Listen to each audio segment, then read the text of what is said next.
So hopefully कि previous class में जो आप लोगों को लेक्चर दिया गया ऑक्सीडेटिव फॉस्फोराइलेशंस का और फोटो फॉस्फोराइलेशंस के डिफरेंसेस का और इस तरीके से उनके जो कॉन्सेप्ट थे कि किस तरीके से एटीपी का सिंथेसिस हो रहा है, कीमोस्मोटिक थ्योरी है वो क्या बताती है, ये सारी चीज़ों के बारे में कल की क्लास में आपको पढ़ाया गया था और होपफुली कि आप लोग उसके बारे में अच्छे तरीके से समझ भी गए होंगे और उसको वीडियो को भी देख भी लिया होगा आप लोगों ने। और अब तक बेसिकली हम लोग ग्लूकोज के मेटाबॉलिज्म में 3 मेजर्स पाथवे पढ़ चुके हैं, जिसमें है आपका ग्लाइकोलाइसिस, टीसीए साइकिल और ऑक्सीडेटिव फॉस्फोराइलेशंस या इलेक्ट्रॉन ट्रांसपोर्ट सिस्टम। जहाँ पर आपने अल्टीमेटली देखा कि ग्लूकोज के मॉलिक्यूल्स से इतना आपका ऑक्सीडेशन हो करके लास्ट में आपका जो इलेक्ट्रॉन्स है वो ऑक्सीजन के पास क्या होता है जाकर के रिसीव हो जाता है और इसके बाद वहाँ पे H2O का फॉर्मेशन हो जाता है। और साथ साथ में आपने ये भी देखा कि कैसे इलेक्ट्रॉन्स जो आपके रिलीज हुए हैं उनका ट्रांसपोर्टेशन होता है from one carrier to the another carrier molecules. Today we are going to discuss about the ATP synthase enzymes, which is play a very important key role in the ATP synthesis process, right? So previous classes में we have discussed about the ATP synthesis, that is the chemoosmotic theory, and how the proton gradient will help to synthesize ATP from the ADP molecules. So today हम लोग discuss करेंगे जो वो ATP का synthesis करने वाला molecule है, that is the enzyme है, जिसको आप कॉम्प्लेक्स 5 या एटीपी सिंथेज के नाम से जानते हैं, उनके स्ट्रक्चर्स और उनके मैकेनिज्म के बारे में डिस्कस करेंगे। तो सीएसआईआर में यहाँ से सवाल आपके बनते हैं उनके पार्ट को लेकर के, उनके सब यूनिट के लेकर के और एटीपी के सिंथेसिस वाले मैकेनिज्म को भी लेकर के कि हाँ कैसे कैसे ये होता है। तो बेसिकली हम लोग डिस्कस करेंगे एटीपी सिंथेज के बारे में और लास्ट में आपसे कुछ सवाल भी पूछे जाएंगे, तो थोड़ा क्लास अटेंटिवली लीजिएगा। अभी यहाँ पे एक वर्ड लिखा गया है एटीपी सिंथेज और एक वर्ड और भी होता है सिंथेटेज। तो दोनों में क्या डिफरेंस होता है ये आप लोगों के लिए सवाल रहेगा और उस सवाल का आंसर आपको इसी क्लास में ही मिल जाएगा। तो कितना केयरफुली कौन सुनता है डिपेंड करेगा जब आपसे लास्ट में क्लास में सवाल ही पूछा जाएगा। तो पहले देखते हैं कि एटीपी जो सिंथेज है, जिसको आप कॉम्प्लेक्स 5 के नाम से भी जानते हैं, और कॉम्प्लेक्स 5 का स्ट्रक्चर आप लोगों ने कल देखा हुआ था, लोकेशंस कहाँ पे इसकी होती है। इस स्ट्रक्चर में अगर देखा जाए तो जैसा कि आपको पता है कि इसके दो कंपोनेंट होते हैं, एक आपका होता है एफ नॉट, और एफ नॉट के लिए जो आपका ये स्टैंड करता है इसका फुल फॉर्म भी बता चुका हूँ, और दूसरा आपका होता है एफ वन पार्टिकल से आप बोलते हैं। एफ नॉट की जो लोकेशंस होती है वो इनर माइट्रोकॉन्ड्रियल मेम्ब्रेन पर होती है, धंसा हुआ होता है, राइट। और जबकि आपका जो F1 पार्टिकल होता है ये आपका सपोज जैसे अभी यहाँ पे आपको ये थैलाकॉइड का स्ट्रक्चर दिखाई दे रहा है, लेकिन हम अभी बात माइटोकॉन्ड्रिया की कर रहे हैं तो आप इसको इस चीज़ पे ध्यान नहीं देंगे। तो बेसिकली अगर आप देखेंगे तो जो इनर माइटोकॉन्ड्रियल मेम्ब्रेन होती है, सपोज आपका ये पूरा माइटोकॉन्ड्रिया है और ये आपका इनर माइटोकॉन्ड्रियल मेम्ब्रेन है जो कि क्रिस्टी के फॉर्म में होती हैं। तो इस क्रिस्टी वाले फॉर्म पे के स्ट्रक्चर्स पे ही आपका ये F1 और F0 पार्टिकल क्या होते हैं, पाए जाते हैं। तो ये जो स्ट्रक्चर आपको दिखाया जा रहा है लाइक दैट, इस तरीके से। तो ये वाला आपका जो पार्ट है मीन्स आपका एफ नॉट वाला पार्ट है वो कहाँ पे है, माइटोकॉन्ड्रिया की इनर मेम्ब्रेन पे। जबकि आपका ये वाला जो पार्ट है वो कहाँ पे है, that is the matrix region में। तो कभी कभी सवाल आपसे यहाँ से भी पूछते हैं एफ नॉट का और F1 पार्टिकल के लोकेशंस को लेकर के, ध्यान दीजिएगा। एफ नॉट जो कंपोनेंट है वो इनर माइटोकॉन्ड्रियल मेम्ब्रेन में क्या होता है, ऐसे धंसा हुआ होता है, जबकि F1 जो पार्टिकल्स होते हैं वो माइटोकॉन्ड्रिया के मैट्रिक्स में क्या होते हैं, पाए जाते हैं। इस एटीपी सिंथेज में अगर देखा जाए तो आपको बताया जाता है कि बेसिकली इसके ये वाले जो कंपोनेंट्स होते हैं, मीन्स आपका एफ नॉट वाला जो पार्टिकल्स होता है, एफ नॉट के पार्टिकल्स में एक जो होती है वो ए यूनिट होती है और बाकी आपका दो जो होता है, मीन्स एक आपका ए यूनिट होगा, दो आपके बी यूनिट होंगे, और सी की जो संख्या होती है वो 9 से लेकर के 12 तक होती है। तो तीन आपके कंपोनेंट यहाँ पे पाए जाते हैं, जैसा कि आप यहाँ पे देख पा रहे हैं कि एक कंपोनेंट ए है, फिर इसके बाद यहाँ पे बी है, फिर यहाँ पे सी है।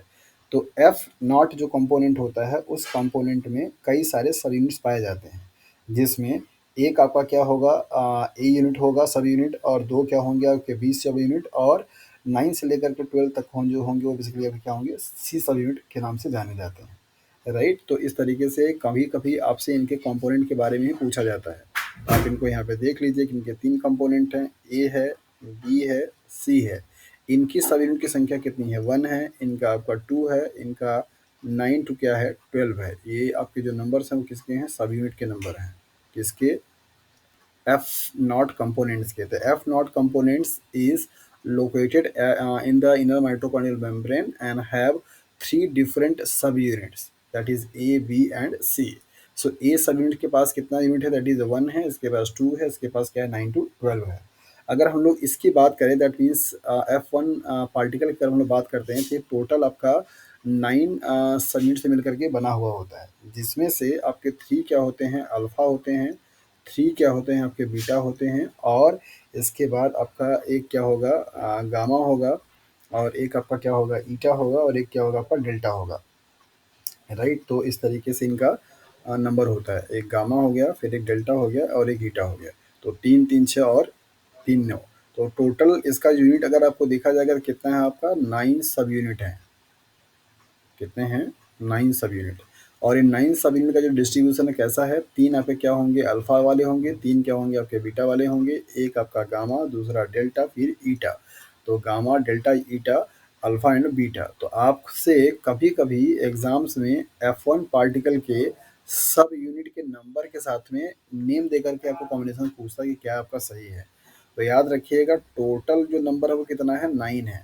और इन 9 में से बाइफरकेट किस तरीके से हुआ है, इसको आप ध्यान दीजिए। तो अल्फ़ा है, फिर इसके बाद अब क्या है, बीटा है, फिर इसके बाद क्या है आपका गामा है, फिर इसके बाद क्या है आपका, दैट इज़ डेल्टा है, फिर इसके बाद क्या है आपका ईटा है। इनकी जो संख्या है वो कितनी है, थ्री है, इनका कितना है आपका, थ्री है, इन सबका क्या क्या है, वन वन है। तो इस तरीके से टोटल मिलाकर के आपके क्या होंगे, 9 सब यूनिट हो जाते हैं F1 पार्टिकल के।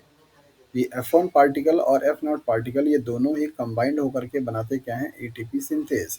जिसमें F1 पार्टिकल की जो लोकेशंस होती है वो कहाँ पे होगा आपका, माइटोकॉन्ड्रिया के मैट्रिक्स में, जबकि आपका F0 का जो पार्टिकल होगा वो इनर माइटोकॉन्ड्रियल मेम्ब्रेन में होगा। ये इनके सब यूनिट के बारे में स्ट्रक्चर है और इन्फॉर्मेशन है जो कि आपके एग्जाम में पूछे जाते हैं।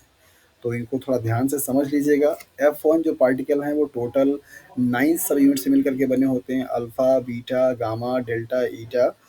ये आपके क्या होते हैं, यूनिट होते हैं, जिसमें से अल्फ़ा की जो संख्या होगी कितनी होती है, तीन होती है। बीटा की संख्या कितनी होती है, एक पीछे आपका तीन होता है। और आपके डेल्टा, गामा और ईटा आपके जो होते हैं वो एक एक होते हैं। तो इस तरीके से आपके नंबर हैं इनके। और अगर F0 पार्टिकल की बात करेंगे तो ये तीन कंपोनेंट से मिलकर के बने होते हैं, ए बी एंड सी। इनके फर्दर अगर बात करें तो ए का संख्या सिर्फ एक होता है, बी की संख्या टू होती है, नाइन, सी की संख्या 9 to 12 के बीच में कोई भी नंबर आपका हो सकता है। तो इस तरीके से अगर आप देखेंगे तो आपको पता चलेगा कि हाँ, F1 और F नॉट का जो नंबर है वो क्या है, मतलब जो स्ट्रक्चर है वो क्या कंपोनेंट बताता है। सवाल कभी कभी आपसे यहाँ पे पूछा जाता है कि क्या आपके बॉडी में पाए जाने वाले सारे सेल्स के माइटोकॉन्ड्रिया में का स्ट्रक्चर सेम होगा, दैट मीन्स कि नंबर ऑफ क्रिस्टी जो यहाँ पे आपको दिखाई देती है इस तरीके से, ये जिस पे आपका F1 पार्टिकल पाए जाते हैं, क्या ये आपकी बॉडी में पाए जाने वाले जितने भी सेल्स होते हैं, क्या सारे सेल्स में इनका संख्या सेम होता है। तो आपसे अगर इस सवाल में पूछूंगा तो आप आंसर क्या बताएंगे।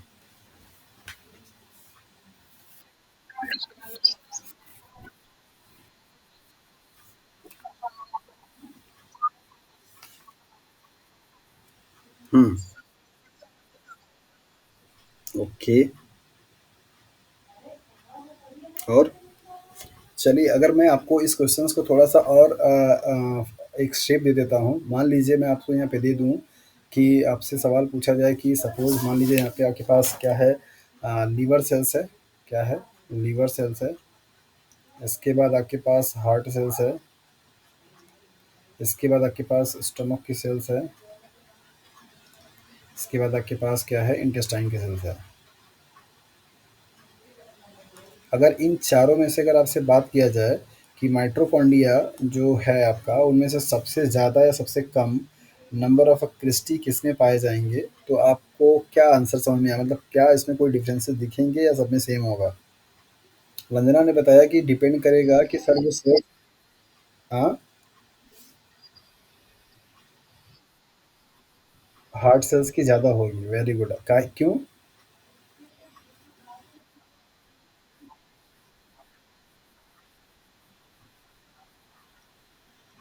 Okay, very good. और भी कोई बताना चाहता है।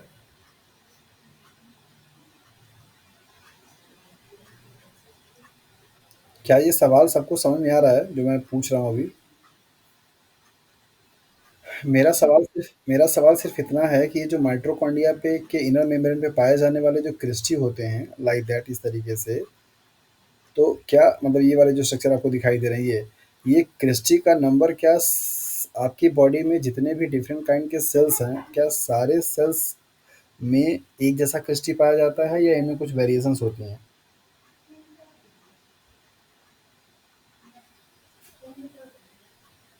So answer is that there is a variation in number of a Christie in different kind of a cells and it will depend the nature of a cells.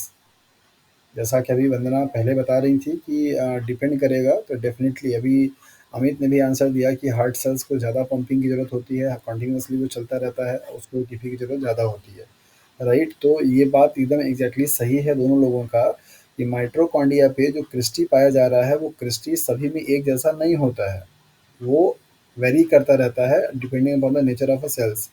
जिस cells की activity बहुत ज़्यादा होती है, जिस पे एनर्जी की requirement बहुत ज़्यादा होती है, उन सेल्स में ये क्रिस्टी क्या होती है ज़्यादा पाई जाती है। क्या आप में से कोई बता सकता है कि ये जो माइटोकॉन्ड्रिया का आउटर मेम्ब्रेन के बाद जो इनर मेम्ब्रेन है, वो ऐसे लीनियर ना हो करके ऐसे जिगजैग फॉर्म में क्यों है?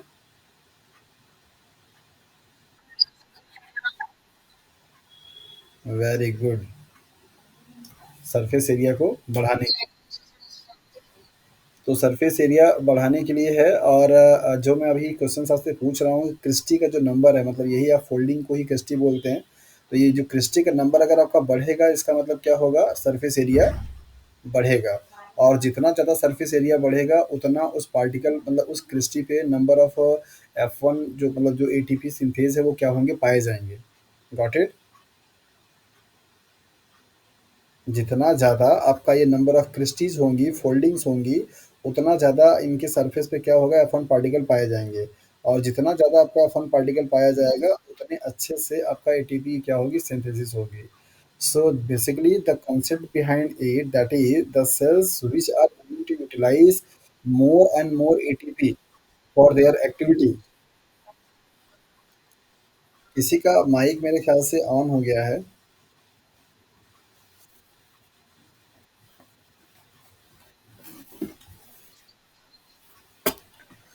आकांक्षा, वंदना जो भी हैं, माइक आपकी ऑन हो गई है तो उसको आप थोड़ा म्यूट कर लीजिए। ओके, सो बता रहा था मैं कि कॉन्सेप्ट इसके पीछे क्या है कि ऐसी सेल्स जिन सेल्स को मैक्सिमम एनर्जी की रिक्वायरमेंट है means all time they are required a certain amount of ATP, तो उन सेल्स में क्रिस्टी का नंबर क्या होगा ज़्यादा होगा और क्रिस्टी का नंबर ज़्यादा होने से सरफेस एरिया ज़्यादा मिलता है और सरफेस एरिया ज़्यादा अगर मिलेगा तो नंबर ऑफ एटीपी सिंथेज जो होंगे उनकी संख्या भी क्या होगी ज़्यादा होगी। सो बेसिकली एटीपी सिंथेसिस का जो आपका रेट होगा वो क्या होगा ज़्यादा होगा। सो इस लॉजिक से अगर आप लगाएंगे तो heart cells will contain highest number of cristae in their mitochondria. तो ये भी एग्जाम में सवाल आपसे पूछा जा चुका है, दैट इज़ वाई मैं इतना टाइम ले रहा हूँ इस पे कि किस सेल्स में या किस टाइप के सेल्स में नंबर ऑफ क्रिस्टी माइटोकॉन्ड्रिया में सबसे ज़्यादा होंगे या सबसे कम होंगे। तो ध्यान दीजिएगा जितना भी आपकी बॉडी में सेल्स हैं उन सारे सेल्स में से अगर आप बात करेंगे तो लीवर सेल्स के पास सबसे फीवेस्ट नंबर होता है क्रिस्टी का मतलब माइटोकॉन्ड्रिया में, मतलब लीवर सेल्स में जो माइटोकॉन्ड्रिया पाया जाएगा उस माइटोकॉन्ड्रिया में जो क्रिस्टी होगी उनकी संख्या क्या होगी फीवर होगी मीन्स कम होगी और हाईएस्ट जो होगा मीन्स सबसे ज़्यादा किस में होगा हार्ट सेल्स में होगा। तो इससे आप ये अनुमान लगा सकते हैं कि इन दोनों सेल्स में इन बाकी सबको सेल्स को जो आप छोड़ दिए कि ये ऐसे दिया गया था, इन दोनों सेल्स में जो एक्टिविटी है ज़्यादा किसकी है तो डेफिनेटली आंसर क्या देंगे आप हार्ट सेल्स देंगे। लीवर रेस्ट करने वाला ऑर्गेनिज्म है मतलब बॉडी का ऑर्गन सिस्टम ऑर्गन है, तो दैट इज़ उसको ऐसा ऐसा कुछ एटीपी की रिक्वायरमेंट नहीं है, उसमें बहुत सारे प्रोसेस होते हैं डेफिनेटली, लेकिन कॉन्ट्रैक्शंस वाला चीज़ नहीं हो रहा है, जबकि हार्ट सेल्स में क्या हो रही है लगातार आपका कॉन्ट्रैक्शंस हो रहा है, तो उसको करने के लिए एटीपी की क्या होती है रिक्वायरमेंट होती है।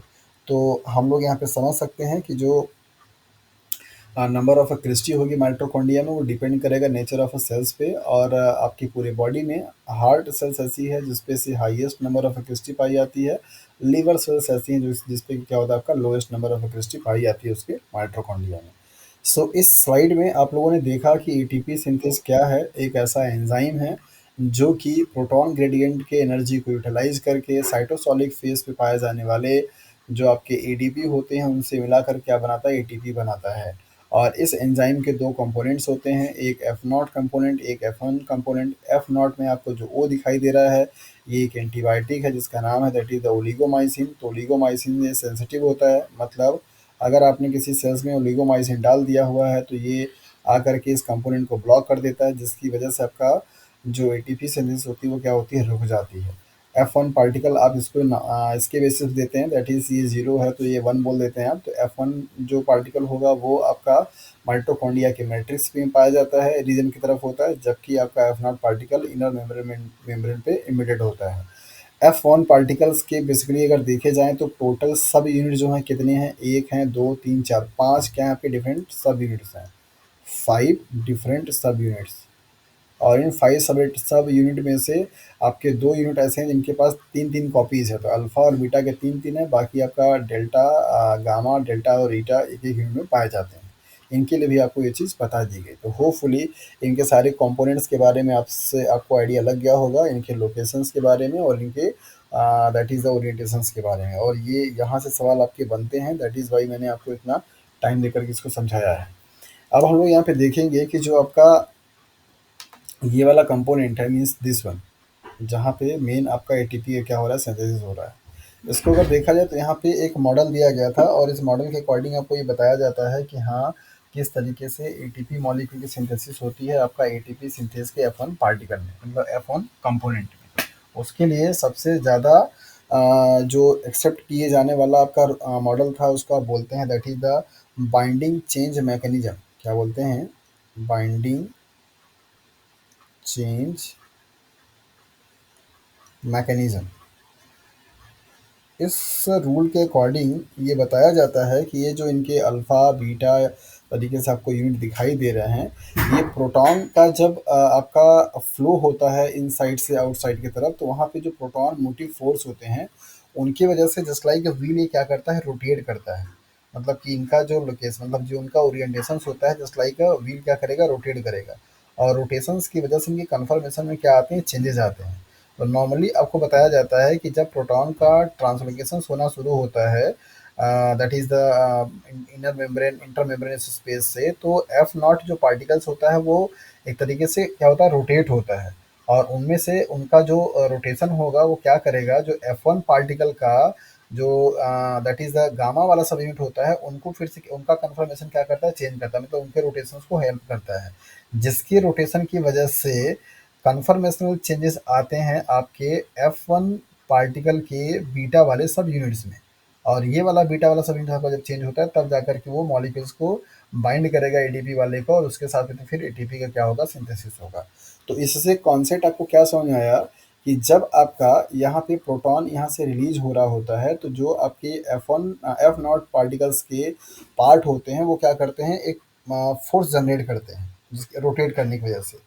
और उस फोर्स के और रोटेशन की वजह से एफ वन पार्टिकल का जो आपका गामा सब यूनिट होता है, जो कि अभी आपको इसमें इस वाले फिगर में दिख रहे हैं, यहाँ पे अल्फा बीटा लिखा हुआ है, गामा यूनिट आपका यहाँ पे है। तो गामा यूनिट जो होती है उसमें क्या होता है, रोटेशन होता है। उसके रोटेशन होने की वजह से ये आपके जो अल्फा बीटा सब यूनिट दिखाई दे रहे हैं, इस रूट इनके में क्या होता है, कन्फर्मेशन चेंजेस आते हैं। तो ये जो कन्फर्मेशन चेंजेस आता है, एक फेज़ में आपका क्या करेगा, एडीपी से एपीआई बाइंड करेगा और फेज़ के बाद क्या करेगा, आपका एटीपी का बन जाता है। तो ये रोटेशन फिर आप देखिए कि यहाँ पे ये वाला आपका ब्लैंक होगा, ऐसे एटीपी बाहर निकल जाएगी और ये साइकिल कंटिन्यूसली क्या ऐसे चलता रहता है। तो सवाल आपको यहाँ से क्या पूछा जाता है कि कौन से यूनिट के बाइंडिंग से एफ वन पार्टिकल में कौन सा वो यूनिट है जहाँ पे एटीपी का सिंथेसिस होता है या एडीपी बाइंड करके एटीपी में कन्वर्ट करता है। तो यूनिट आपको वहाँ पे दिए जाते हैं इस तरीके से, अल्फ़ा बीटा गामा डेल्टा, इस तरीके से। तो आप इसको ध्यान से समझिए। देखिए यहाँ पे बी वाला यूनिट आपको दिखाई दे रहा है, बीटा वाला ही आपके बीटा वाले के 3 फेजेस हैं, 3 पार्ट हैं। जैसा कि आपने पहले देखा कि बीटा के यूनिट कितने हैं, आपके 3 हैं। उन 3 वाले बीटा में से क्या-क्या एक रोल है, एक आपका बीटा हमेशा फ्री फॉर्म में रहता है।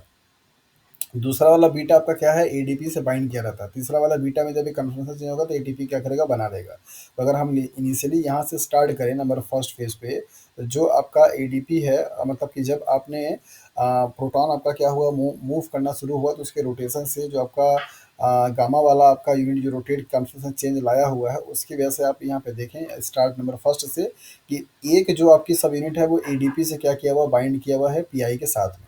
कन्फर्मेशन चेंजेज हुआ, प्रोटॉन मोटिव फोर्स जनरेट की वजह से रोटेशन हुआ, तो ये आपका कन्वर्ट किस में हो गया, इस वाले में। इसको आप मान लीजिए आपका सेकंड पार्ट, तो सेकंड वाला सब यूनिट है। सेकंड वाला सब यूनिट में आपका एडीपी से क्या बना, एटीपी बन गया। अब ये एटीपी क्या होगा, रिलीज हो जाएगा, तो ये वाला आपका जो बीटा सब यूनिट होगा वो पूरा का पूरा क्या है, आपका खाली हो जाएगा। तो 1 2 3 जो आपको यहाँ पे दिखाई दे रहे हैं, 3 बीटा के सब यूनिट में से एक बीटा सब यूनिट हमेशा क्या होगा, खाली रहेगा। लेकिन उस बीटा सब यूनिट का जो नंबर होगा हमेशा आपका चेंज होता रहता है। जैसे आप इस फिगर में देखिए तो आपको यहाँ पे ये वाला दिखाई दे रहा है कि खाली है। इस फिगर का की अगर आप बात करेंगे तो आपको ये वाला दिखाई दे रहा है खाली है।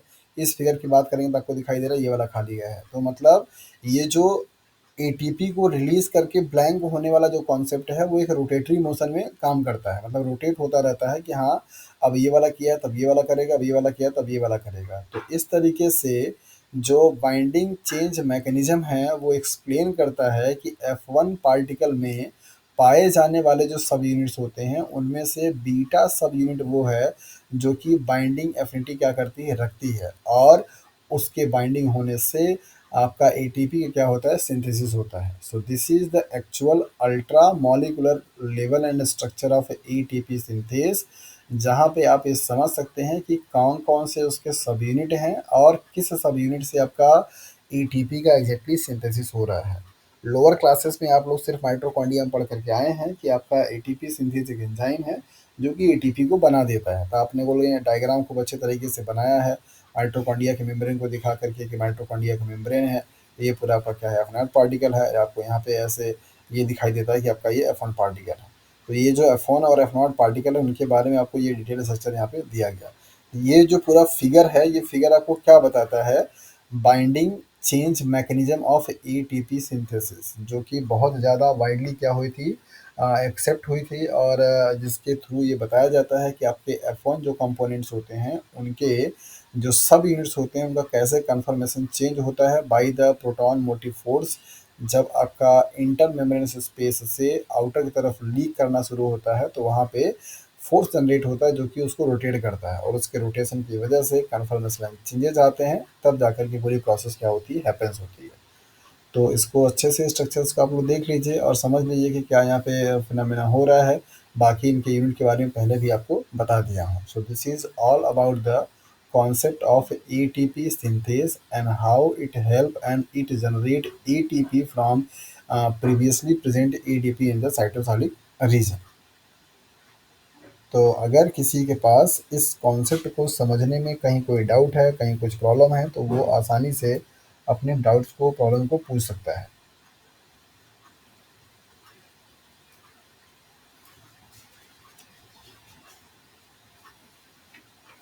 Okay, so I don't think कि किसी को यहाँ पे डाउट है, तो हम लोग आगे। ये मैंने आपको यहाँ पे रेड किया हुआ था, बताया था कि ये जो आपका फिगर में ये दिखाई दे रहा है ये क्लोरोप्लास्ट का है, आप इसको ध्यान नहीं देंगे। और हम लोग यहाँ पे बात माइटोकॉन्ड्रिया की कर रहे हैं। दोनों में ही ये सेम होता है और दोनों में ही एटीपी सिंथेसिस की होने की जो मैकेनिज्म होती है वो सेम होती है। कल की क्लास में आप लोगों को बताया था, तो इसको आप नहीं देखेंगे। यही चीज़ आप तब भी पढ़ेंगे जब आप पढ़ेंगे अभी फोटोसिंथेसिस। तो फोटोसिंथेसिस में जब आप फोटो फॉस्फोरेसेंस की बात करते हैं जहाँ पे एटीपी बनता है केल्विन साइकिल में, तो उस एटीपी के बनने काहे नहीं होता है, गामा ही तो है जो कि रोटेशन करा रहा है। जब आप नहीं, वो रोटेशन में हेल्प करता है। जब आपका F not component, F not particle move करता है तो गामा सब यूनिट ही सबसे पहले कन्फर्मेशनली चेंज होता है, रोटेट करता है, और उसके रोटेशन की वजह से आपके बीटा सब यूनिट का भी क्या होता है, रोल रोटेशन होना, मतलब कन्फर्मेशन चेंज होते हैं। सो वंदना, ये जो आपको क्लोरोप्लास्ट यहाँ पे दिखाई दे रहा है ये अभी आप माइटोकॉन्ड्रिया को आपको समझना है। और यही same structure, same mechanism, same concept आपको पढ़ना होता है जब आप फोटोसिंथेसिस में एटीपी की सिंथेसिस पढ़ते हैं केल्विन साइकिल के बाद। मतलब दैट इज़ द प्रोसेस खत्म हो जाने के बाद आपको पढ़ाया जाता है कि एटीपी कैसे फॉर्म हो रही है। वैसे तो एक्चुअली अगर देखा जाए तो एटीपी का सिंथेसिस आपका लाइट फेज में हो जाता है, कैरोलिन फेज तो सिर्फ ग्लूकोज मॉलिक्यूल्स को बनाने के लिए होता है। तो वहाँ पे भी आपको सेम यही कॉन्सेप्ट और सेम मैकेनिज्म आपको पढ़ना होता है। तो ये वाला जो कॉन्सेप्ट है आप माइटोकॉन्ड्रिया के साथ साथ क्लोरोप्लास्ट के लिए भी अप्लाई कर पाते हैं। वही सेम कीमोस्मोटिक थ्योरी वहाँ पे भी दी गई, बताई गई कि कैसे एनर्जी का क्या होता है, सिंथेसिस होता है। सो नेक्स्ट हम लोग मूव करेंगे सेटलर सिस्टम के बारे में। कल की क्लास में मैंने एक चीज़ आप लोगों को बताई थी कि माइटोकॉन्ड्रिया का जो आपका आउटर मेम्ब्रेन है और उसके बाद आपका जो इनर मेम्ब्रेन है, ये इनर मेम्ब्रेन बहुत सारे चीज़ों के लिए ऐसे परमिएबल नहीं होता, मतलब इसके थ्रू होकर के बहुत सारे मॉलिक्यूल्स पास आउट नहीं हो पाते हैं। कल की क्लास में मैंने आपको एक चीज़ बताई थी कि एन जो है, जो कि आपका टीसीए साइकिल से ढेर सारा बना हुआ है, इस एन को इस मेम्ब्रेन से पास आउट होने में बड़ी दिक्कत है। मतलब कि अगर कोई एन आपका सपोज कीजिए यहाँ पे साइटोसॉल में है, इस साइटोसॉल से आपका डायरेक्टली क्या होगा, ट्रांसफ़र नहीं कर पाएगा। अगर आपका यहाँ पे है तो ये यहाँ से डायरेक्टली क्या करेगा, ट्रांसफ़र नहीं कर पाएगा। ये प्रॉब्लम है। तो मतलब आप ये बोल सकते हैं कि जो भी आपका एन और एफ के या एन के जो मॉलिक्यूल्स आपके जनरेट हुए हैं ग्लूकोज के मेटाबॉलिज्म में, तो प्राइमरी आपका जो सोर्सेस है एन का क्या है, कुछ तो आपके एन आपके ग्लाइकोलाइसिस में भी बनते हैं, लेकिन ज़्यादा से ज़्यादा कहाँ बनता है आपका, that is the TCA cycle में। टीसीए साइकिल कहाँ चलता है, माइटोकॉन्ड्रिया के मैट्रिक्स में। तो माइटोकॉन्ड्रिया के मैट्रिक्स में अगर टीसीए साइकिल चला तो जहाँ पे एन का क्या होता है, सिंथेसिस होती है। और वो एन का जो मॉलिक्यूल है वो इनर माइटोकॉन्ड्रियल मेम्ब्रेन को पास आउट नहीं कर सकता है, राइट। तो उस एन को जो कि मैट्रिक्स में है और उसको माइटोकॉन्ड्रियल मेम्ब्रेन को क्रॉस करना है, क्रॉस करने के लिए सटल सिस्टम की क्या होती है, ज़रूरत होती है। ये सटल सिस्टम बेसिकली ऐसे होते हैं जिनके थ्रू मॉलिक्यूल्स एक कंपार्टमेंट से दूसरे कंपार्टमेंट में क्या होते हैं, ट्रांसफ़र होते हैं, राइट। तो सटल सिस्टम की ज़रूरत क्यों है, क्योंकि एन जो आपका बना हुआ है उस एन को माइटोकॉन्ड्रिया के मेम्ब्रेन से ट्रांसफ़र होने के लिए नहीं हो पाता है। तो उसको ट्रांसफ़र होने के लिए यहाँ पे स्पेशल मैकेनिज्म की रिक्वायरमेंट होती है, जिसको आप सटल सिस्टम के नाम से जानते हैं। सटल सिस्टम से ही आपका सवाल बनता है और आपसे पूछे जाते हैं, जो अभी कल की क्लास में मैंने कॉन्सेप्ट आपको दिया था कि एक जो एन का मॉलिक्यूल होता है वो या तो आपका 3 ATP दे सकता है या तो आपको क्या देगा, 2.5 ATP दे सकता है। सिमिलरली जो एफ के मॉलिक्यूल्स होते हैं वो आपका क्या करेंगे, या तो 2 ATP मॉलिक्यूल्स जनरेट करेंगे या तो फिर 1.5 ATP मॉलिक्यूल्स जनरेट करेंगे। तो जिसके बेसिस पे टोटल नंबर ऑफ जो ATP मॉलिक्यूल्स आती है, या तो आपका 30 आएगा और या तो आपका क्या आएगा, 32 ATP आएगा। डिपेंड करेगा कि कौन सा सटल सिस्टम उस पाथवे में यूज किया गया है। तो हम लोग आज की क्लास में भी देखेंगे कि सटल सिस्टम कितने टाइप्स के होते हैं, कौन से सेल्स में या मेजॉरिटी फॉर्म में कौन सा सटल सिस्टम पाया जाता है, किस सटल सिस्टम से अगर हमारा मतलब ये एन का ट्रांसफ़र हो रहा है तो वहाँ पे 3 बनेगा, किससे हो रहा होगा तो आपका 2 बनेगा। ये बड़ा ही ट्रिकी और बड़ा ही इंपॉर्टेंट पॉइंट है आपके एग्ज़ाम के पॉइंट ऑफ व्यू से, जो कि यहाँ से सवाल आपसे पूछे जा चुके हैं कि अगर कोई भी ऑर्गेनिज्म जिसमें कि ये वाला सटल सिस्टम जैसे मेरिट स्पार्टेट सटल सिस्टम होता है और बल्सराल फॉस्फेट सटल सिस्टम होते हैं, तो इन सिस्टम का नाम दे करके पूछा जाता है कि अगर मान लीजिए इस सटल सिस्टम से एन ट्रांसफ़र हो रहा है या फॉलो कर रहा है तो कितना नंबर ऑफ एटीपी बनेगा या 1 एन की बराबर की वैल्यू कितनी होगी। तो अभी मैंने जो ये लिखा हुआ है इसको अपने अच्छे तरीके से स्क्रीनशॉट अगर लेना तो आप इसको लिख लीजिए। लास्ट में आपको ये बताएंगे कि हाँ कौन सा शटल सिस्टम से जाएगा, तो यहाँ पे 1.5 बनेगा या 2 बनेगा। ओके, तो पहले हम लोग शटल सिस्टम के बारे में देख लेते हैं और उनके टाइप्स के बारे में पढ़ लेते हैं कि क्या ये होता है और कैसे ये काम करता है। हाँ हाँ पूछिए। हाँ पूछिए।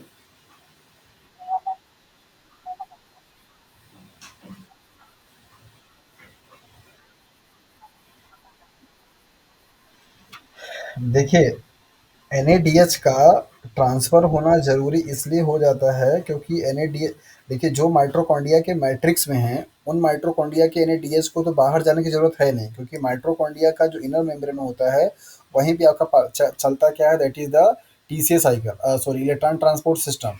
और उसी इलेक्ट्रॉन ट्रांसपोर्ट सिस्टम से फाइनली इनका एन का क्या होता है, ऑक्सीडेशन हो जाता है और एनर्जी और प्रोटॉन दोनों क्या होते हैं, जनरेट हो जाते हैं। तो यहाँ के जो अंदर वाले जो आपके एन है उनके लिए प्रॉब्लम नहीं है, लेकिन जो मॉलि से ये माइट्रोकॉन्ड्रिया है, सेल पूरा आपका इतना बड़ा है और सेल में आपका ये पार्ट क्या है, साइटोप्लाज्म का। तो यहाँ पे जो आपके एन के मॉलिक्यूल्स बने हुए हैं, चाहे आपके वो ग्लूकोज के ग्लाइकोलिसिस के प्रोसेस है, ग्लूकोनियोजेनेसिस के प्रोसेस है, ग्लाइकोलेट के प्रोसेस है, जो भी डिफरेंट पाथवेज हैं, तो यहाँ पे जो एन बना हुआ है इनका भी तो फाइनली ऑक्सीडेशन होना है ना। तो ये यहाँ से तो क्रॉस कर जाते हैं, लेकिन यहाँ क्रॉस करने में इनको दिक्कत है। तो जब ये यहाँ से यहाँ जाना चाहते हैं तो उस मेम्ब्रेन को क्रॉस करने के लिए एक सिस्टम बना हुआ है जिसको आप शटल सिस्टम के नाम से जानते हैं। तो आपका सवाल ये था कि डेफिनेटली, क्योंकि क्योंकि जो माइटोकॉन्ड्रिया के मैट्रिक्स में एनएडीएच है उसको बाहर जाने की ज़रूरत नहीं है, क्योंकि आपका इलेक्ट्रॉन ट्रांसपोर्ट सिस्टम यहीं पाया जा रहा है माइटोकॉन्ड्रिया के मेम्ब्रेन पे। कौन से? इनर मेम्ब्रेन पे। यहीं से इसको मैट्रिक्स में रह करके यहाँ पे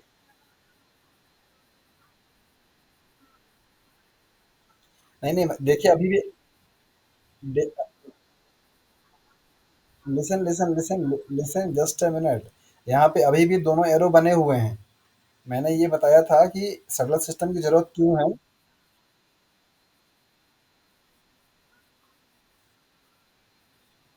अच्छा, जो जो जो लाइन लाइन आपने नोट डाउन किया हुआ है उसको आप बताइए, तो मैं उसको बताऊं कि हाँ उसमें क्या गलती समझ में आया आपको। बोलिए क्या लिखा आपने।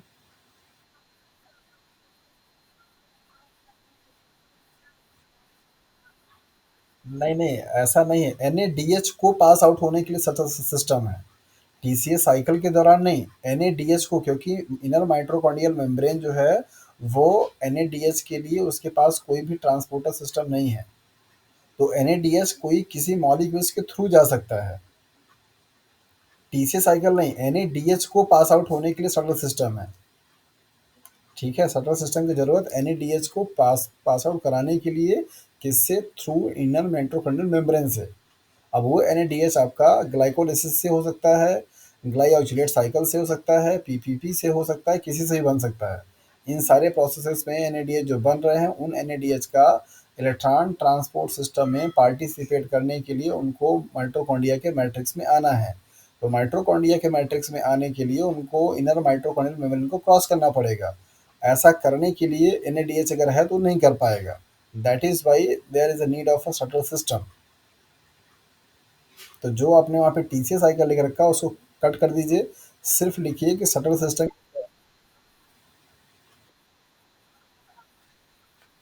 हाँ, जो टीसीएस साइकिल आपने लिखा है उसको वहाँ पे कट कर दीजिए, सिर्फ अगर आप एनएडीएच में लिखते हैं तो भी ठीक है। मोर एक्यूरेट होगा cytoplasmic NADH.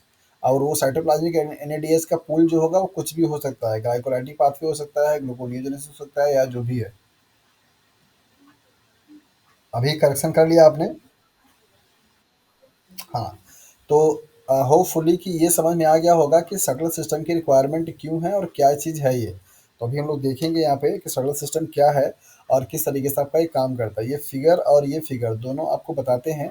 Shuttle system basically दो टाइप्स के पाए जाते हैं। एक तो आपका यहाँ पे ये दिखाया जा रहा है माइलेट स्पार्टेट सोल सिस्टम, दूसरा होता है glycerol phosphate shuttle system. Majority मतलब 95-90% की अगर हम लोग बात करें तो एन जो होता है साइटोप्लाज्म से माइटोकॉन्ड्रिया के मैट्रिक्स में जो ट्रांसफर होता है वो इसी वाले से होता है, माइलेट स्पार्टेट शटल सिस्टम से। राइट, तो माइलेट स्पार्टेट शटल सिस्टम से अगर ट्रांसफर होगा तो क्या पाथवे चलेगी और क्या क्या चीज़ें होंगी उनको आप ध्यान दीजिए। तो यहाँ पर आपको बगल में एक फिगर लगा हुआ है, जिस फिगर में आपको ये दिखाया जा रहा है कि ये आपका माइटोकॉन्ड्रिया का मेम्ब्रेन है और ये आपका इंटरमेम्ब्रेन स्पेस दिखाई दे रहा है पी साइड्स का, और आपका ये मैट्रिक्स साइड्स का दिखाई दे रहा है। तो यहाँ पे आपको ये समझ में आ रहा है कि मेरिट स्पार्टेट जो आपका स्पार्टेट शटल सिस्टम है वो कैसे काम करता है।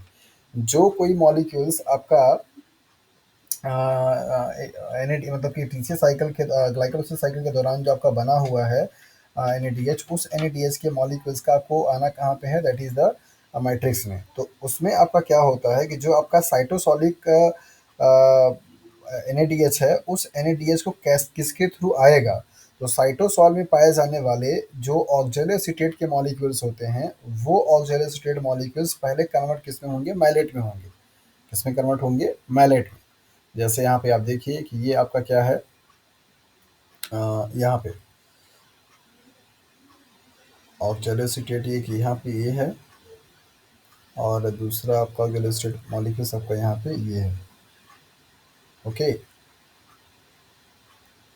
और मैलेट आपका यहाँ पे ये है, देन मैलेट आपका यहाँ पे ये है। तो साइटोसॉल का जो ऑक्जेलोसिटेट है उसका कन्वर्जन पहले किस में होता है, मैलेट में। और ऐसा जब होगा तो NADH का जो मॉलिक्यूल्स होता है वो वहाँ पे आपका ऑक्सीडाइज होकर के NAD प्लस बना लेता है। यही मैलेट आपका आसानी से माइटोकॉन्ड्रिया के मेम्ब्रेन से पास आउट होकर के कहाँ पे जाता है, मैट्रिक्स में चला जाता है। अब फिर आपका ये मैलेट ऑक्जेलो स्टेट में जब कन्वर्ट होगा तो NAD प्लस से क्या बनेगा, आपका NADH बनेगा। तो इस तरीके से जो आपका NADH था उसका पूरा का पूरा ट्रांसफर कहाँ पे हो गया, माइटोकॉन्ड्रिया के मैट्रिक्स में। तो यहाँ पे आप ध्यान दीजिए, जैसे सपोज फॉर एग्जांपल कि आपको यहाँ पे दिखाया जा रहा है कि ऑक्जेलो स्टेट यहाँ पे है और मैलेट यहाँ पे है और एक ये है। तो ऑक्जेलोसिटेट जब फर्स्ट ऑफ ऑल मैनेट में कन्वर्ट आपका होगा तो यहाँ पे दिख रहा है कि आपका NADS से NAD प्लस का क्या हो रहा है, फॉर्मेशन हो रहा है। ये मैलेट आपका यहाँ पे ट्रांसफर मतलब इससे थ्रू चला जाएगा, और ये आपका जब ट्रांसफर होगा मैलेट और फिर इस मैलेट से क्या बनेगा, ऑक्जेलोसिटेट। तो यहाँ पे NAD प्लस से क्या होगा, NADH का फॉर्मेशन होगा। तो आपका अब जो NADH है वो कहाँ पे आ गया, दैट इज द माइटोकॉन्ड्रिया के मैट्रिक्स में। अब ये ऑक्जेलोसिटेट जब ये बन गया है तो फिर से आपको कन्वर्ट किस में हो जाएगा, स्पार्टेट में। और स्पार्टेट आपका क्या होगा, ट्रांसफर हो जाएगा। तो आप यहाँ पे ध्यान से देखिए कि माइटोकॉन्ड्रिया के मेम्ब्रेन पे ये जो प्रोटीन्स मॉलिक्यूल्स पाए जा रहे हैं ट्रांसपोर्टर्स, ये एक तो है आपका मैलेट के लिए, दूसरा है ग्लूटामेट या स्पार्टेट के लिए। ये दोनों कंपोनेंट आपके ट्रांसफर हो सकते हैं। तो इंटरमीडिएट मॉलिक्यूल्स को बना करके NADH को क्या किया जा रहा है, ट्रांसफर किया जा रहा है। तो जब आपका ऑक्सोलो एसीटेट कन्वर्ट किस में होगा, मैलेट से, with the help of enzyme that is the malate dehydrogenase. तो यहाँ पे NADS से क्या होगा, NAD प्लस का क्या होगा, सिंथेसिस होगा, राइट। तो जब NADS प्लस का सिंथेसिस होगा दैट मीन्स ये ऑक्सीडाइज फॉर्म में हो गया। तो आपका ये मैलेट क्या होगा, यहाँ पे ट्रांसपोर्टर है, पास आउट हो जाएगा। और फिर उसी मैलेट से आपका क्या बनेगा, दैट इज द ऑक्जेलो स्टेट बनेगा। तो यहाँ पे आपका मैलेट डिहाइड्रोजन एंजाइम फिर से काम किया। तो अब इस मैलेट से जब ऑक्जेलो स्टेट बनेगा तो ये जो NAD प्लस था अब कन्वर्ट। अच्छा, दिख नहीं रहा है क्या?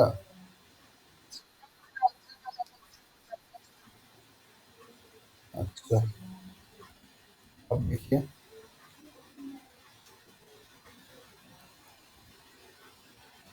अभी ठीक है।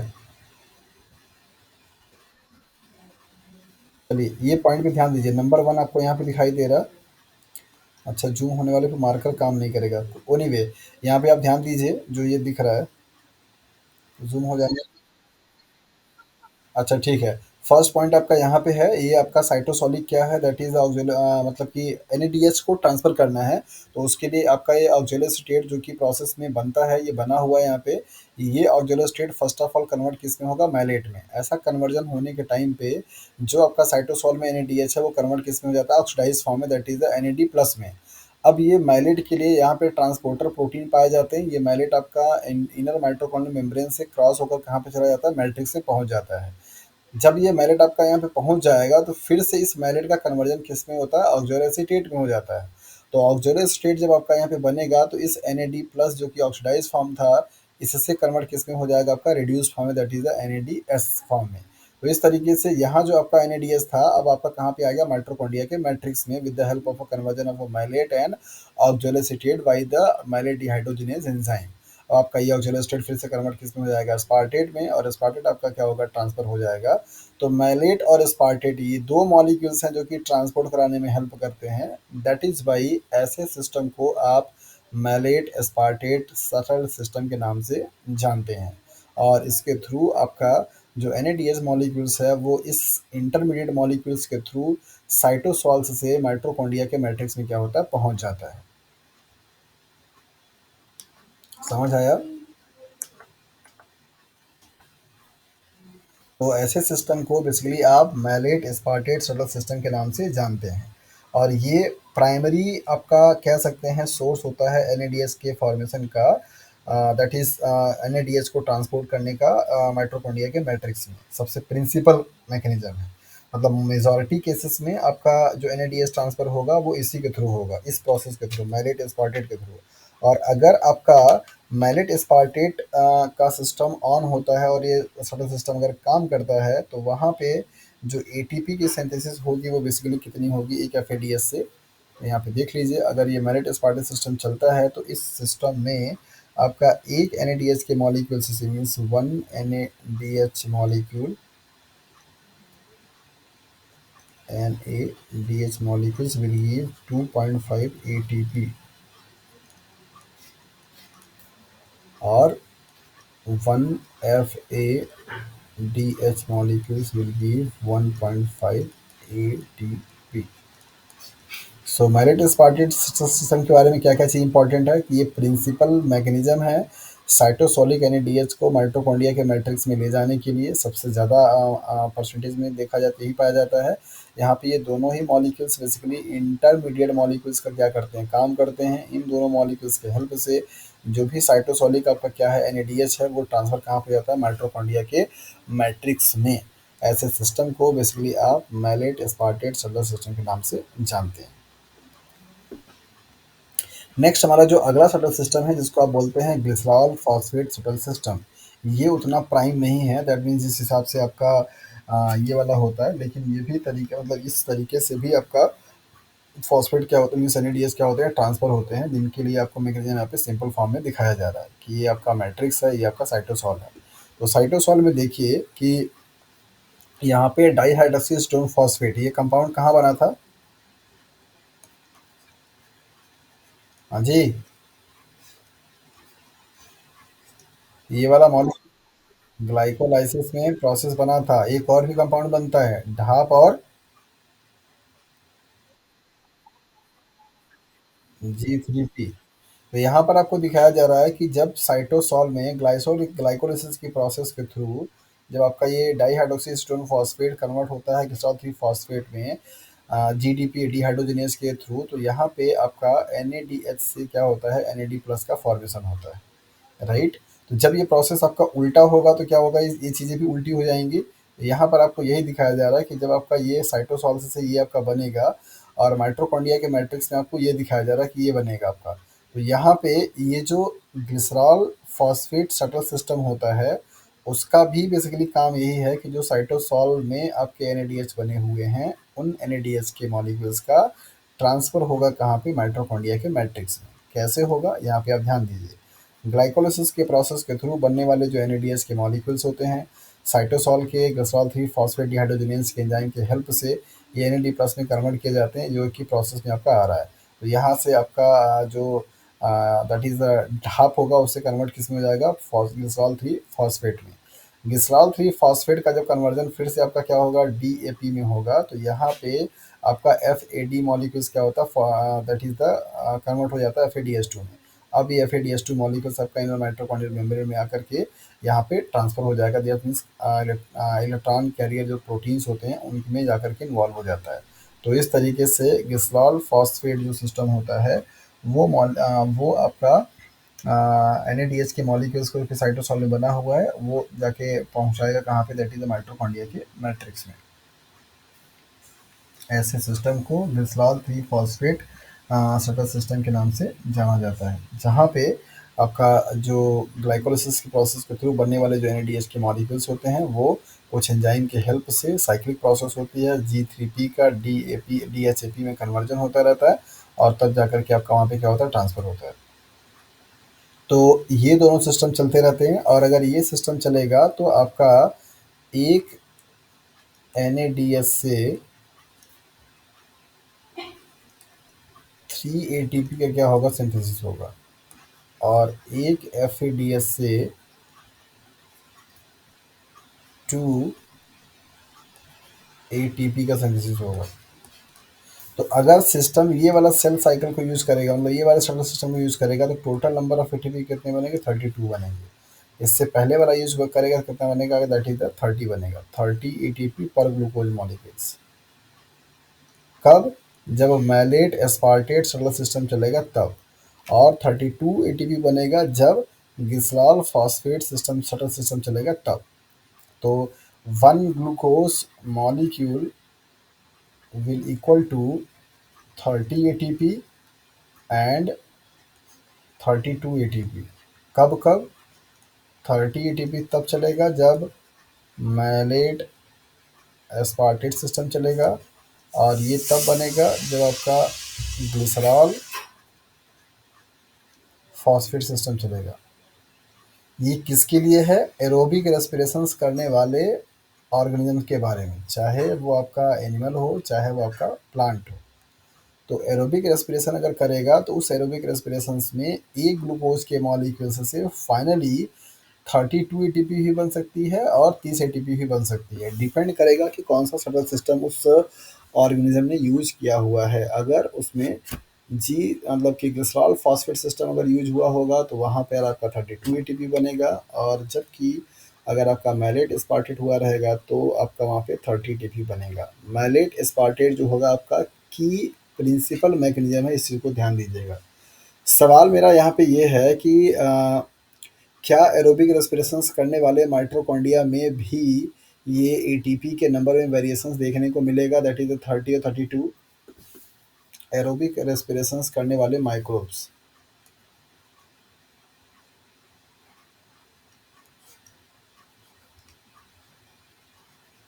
हाँ जी। क्या such kind of variations in the number of ATP will also observe in the case of aerobic mitochondria, aerobic microbes?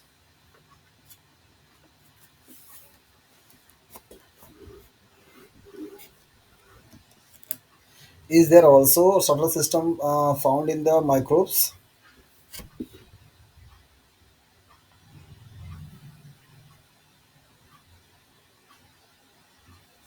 हाँ जी।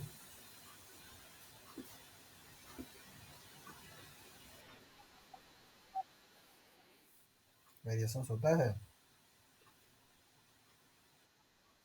हम्म।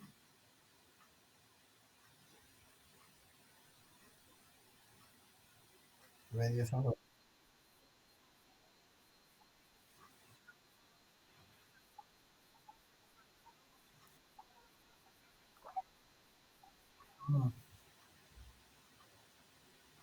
बताइए।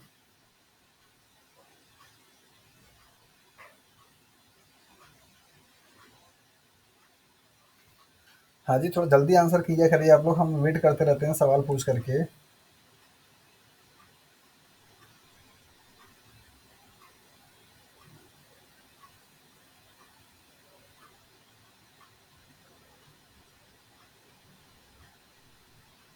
बताइए भाई।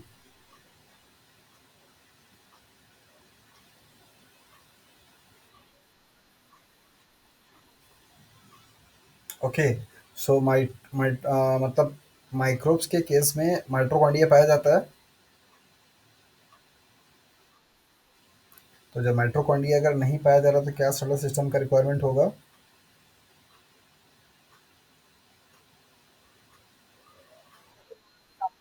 तो इसका मतलब ये हुआ है कि माइक्रोब्स के केस में सटल सिस्टम की रिक्वायरमेंट नहीं होती है, और अगर रिक्वायरमेंट नहीं है तो क्या वहाँ पे एटीपी के नंबर में वेरिएशन देखने को मिलेगा?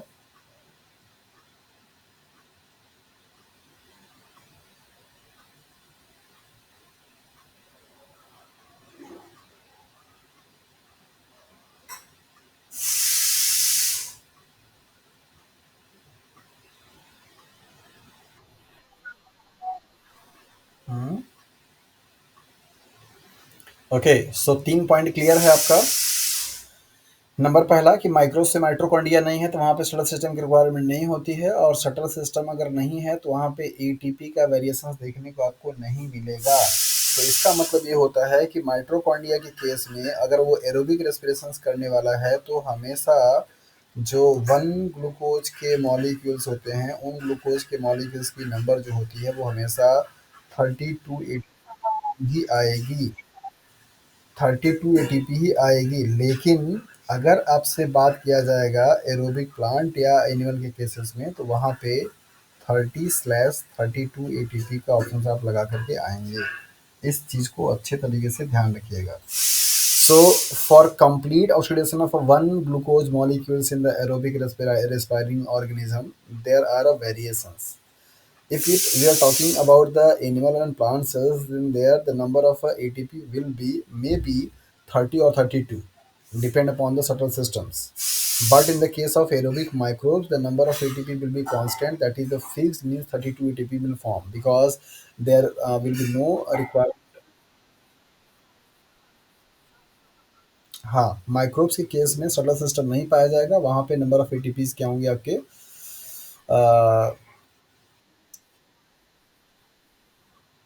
हम लोग एनिमल में नहीं आते।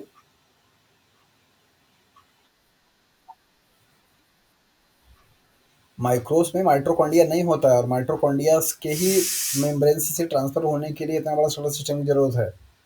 तो माइक्रोब्स में सटल सिस्टम नहीं पाया जाता।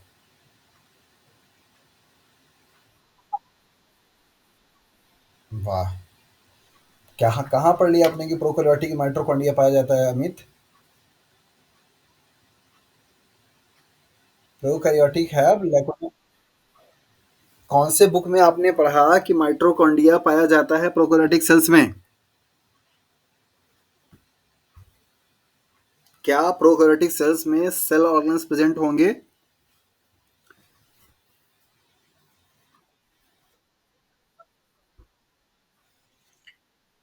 तो जब ऑर्गेनेल्स ही नहीं है, आपने पढ़ा हुआ है बहुत अच्छे तरीके से लोअर क्लासेस में कि प्रोकैरियोटिक मतलब ही होता है प्रिमिटिव और इनकम्प्लीट अनडेवलप्ड सेल्स, जहाँ पे सिर्फ और सिर्फ क्या होगा, उनका जेनेटिक मटेरियल होता है और उन जेनेटिक मटेरियल के थ्रू बनने वाले प्रोटीन्स को सिंथेसाइज करने के लिए राइबोसोम्स होते हैं।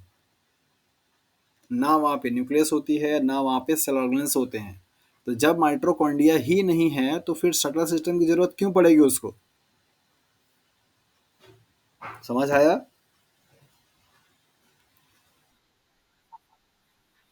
कोई भी बैक्टीरिया हो भाई, सारे बैक्टीरिया प्रोकैरियोटिक में आते हैं। यू बैक्टीरिया का मतलब समझते हैं आप? और फास्ट बैक्टीरिया कौन होता है?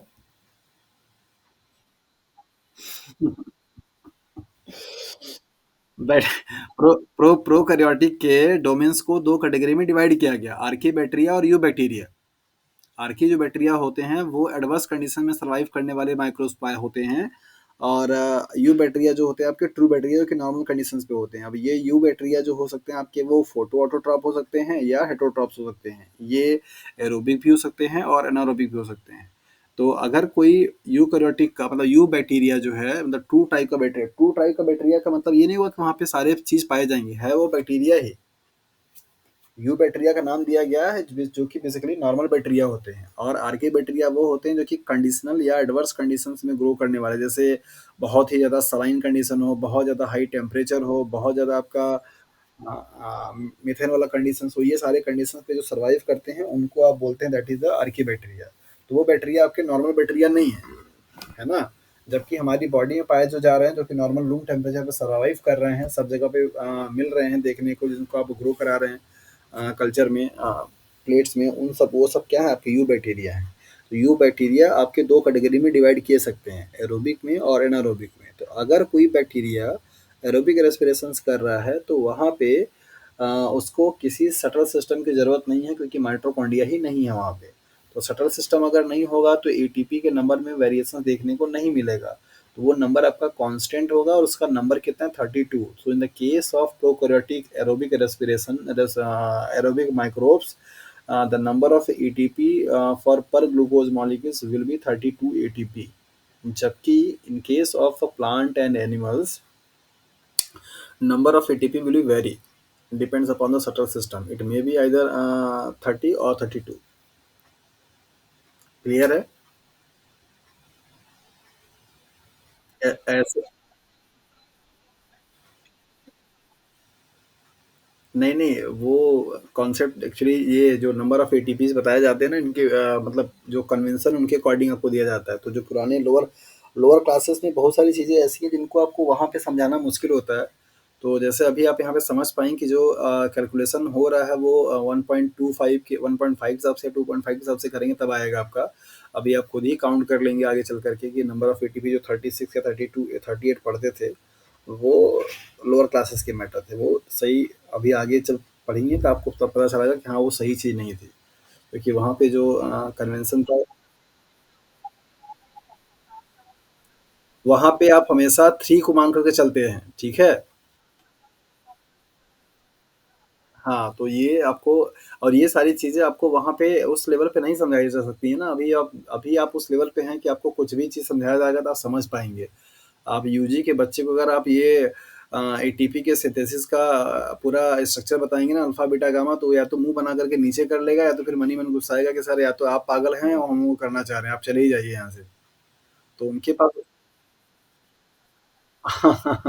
अगर ये यूजी के बच्चे को हम अगर ये एटीपी सिंथेस का स्ट्रक्चर पढ़ाना शुरू कर दें कि हाँ, ये अल्फ़ा है, बीटा है, गामा है, डेल्टा है, तो उसका 10 मिनट तो वो सम्मान से सुनेगा मेरी बात को, इसके बाद वो ना अंदर ही अंदर एकदम खुन्नस खाना शुरू कर देगा, कि सर या तो आपका दिमाग खराब है और हम लोगों को पागल करना चाह रहे हैं, इससे अच्छा रहेगा मत ही पढ़ाइए। तो अभी आपकी लेवल है कि आपको हाँ।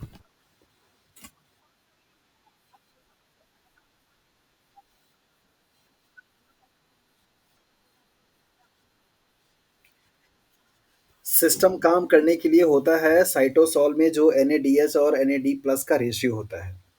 ध्यान रखिएगा NADH और NAD+ का रेशियो अगर ये रेशियो बहुत ज़्यादा हाइयर होगा साइटोसोल में देन माइटोकॉन्ड्रियल मैट्रिक्स में तो उस टाइम पे आपका मैलेट एस्पार्टेट सिस्टम चलता है। ठीक है। अच्छा सवाल आपने पूछ लिया कभी कभी ये भी सवाल पूछा जाता है कि किस कंडीशन में आपका ये चलेगा किस कंडीशन में आपको वो चलेगा तो इसके लिए जो रिस्पॉन्सिबल फैक्टर है वो क्या है भैया इसको आप ध्यान दीजिए। अरे मार्कर कहाँ जा रहा है इसको यहाँ मैं लिख देता हूँ that is NADH divide by NAD+ ratio इसी के वैल्यू पे डिपेंड करता है ये साइकिल कौन सा चलेगा हाई होगा तो मैलेट एस्पार्टेट चलेगा लो होगा तो ये चलेगा। लिख दूं क्या इसको हाई रेशियो होगा तो मैलेट एस्पार्टेट को हम ASP लिख दे रहे हैं सटल सिस्टम चलेगा और अगर ये लो होगा लो रेशियो होगा तो उस कंडीशंस में क्या चलेगा ग्लिसरॉल फॉस्फेट सिस्टम।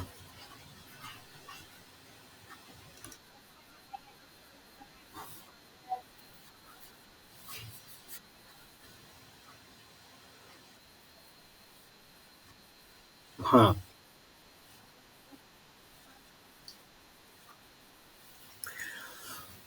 जल्दी से जल्दी टेपी बनाना होगा तो ये वाला चलेगा मतलब रेशियो हाई होगा। ठीक है जो आपसे सवाल पूछे जाते हैं मैं उन पे फोकस आपको कर दे रहा हूँ और उन पे उनको अच्छे से हम समझा दिया हूँ एटीपी सिंथेस वाले के उनके यूनिट से सवाल पूछे गए हैं अल्फा बीटा डेल्टा गामा वाले से। मैलेट एस्पार्टेट से सिस्टम क्या पूछा जाता है सवाल इसको आप ध्यान दीजिए। पहला तो आपसे ये पूछा जाता है कि मैलेट एस्पार्टेट में से सबसे प्राइम तरीके का पाथवे चलने वाला शटल सिस्टम कौन सा है राइट। तो उसके लिए आप हमेशा अपने अच्छे से याद रखेंगे कि मैलेट एस्पार्टेट जो सिस्टम है प्रिंसिपल की मैकेनिज्म है।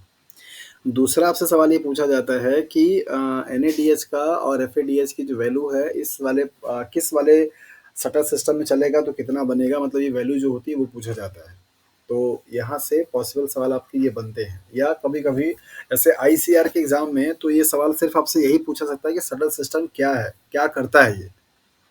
तो आपको ये बताना होगा कि सटल सिस्टम बेसिकली एक ऐसा सिस्टम है जो कि NADH जो कि आपका साइटोसॉल में है उसको ट्रांसपोर्ट करके ले जाता है कहाँ पे माइटोकॉन्ड्रिया के मैट्रिक्स में क्योंकि माइटोकॉन्ड्रिया के इनर मेम्ब्रेन में डायरेक्टली NADH को ट्रांसफर होने के लिए कोई ट्रांसपोर्टर प्रोटीन नहीं। क्या हाँ बिल्कुल मैं बता तो रहा हूँ क्वेश्चंस बनते हैं भाई। ये समझ लीजिए कि बायोकेमिस्ट्री के जो पोर्शंस है ना वहाँ से क्वेश्चंस आपको हर एग्जाम में मिलेगा लाइफ साइंस का कोई भी एग्जाम देने जाइए। लेकिन आप सब लोगों को मैं बोलता हूँ पहले भी बोला हूँ अभी बोल रहा हूँ बायोकेमिस्ट्री जितना पढ़ने में आपको ईजी लगेगा जितना आपको मज़ा आएगा उतनी तेज़ वो भूलता है। आपको ऐसे साइकिल पढ़ने में बड़ा मज़ा आता होगा ना कि हाँ चलो ये यहाँ जा रहा है ये यहाँ जा रहा है इतना ही टीपी इतना नंबर ऑफ मॉलिक्यूल्स बन रहे हैं। ये चीज़ें इंटरेस्ट लाती हैं पढ़ने में समझ में बहुत अच्छे से आता है और आपको मज़ा भी आएगा।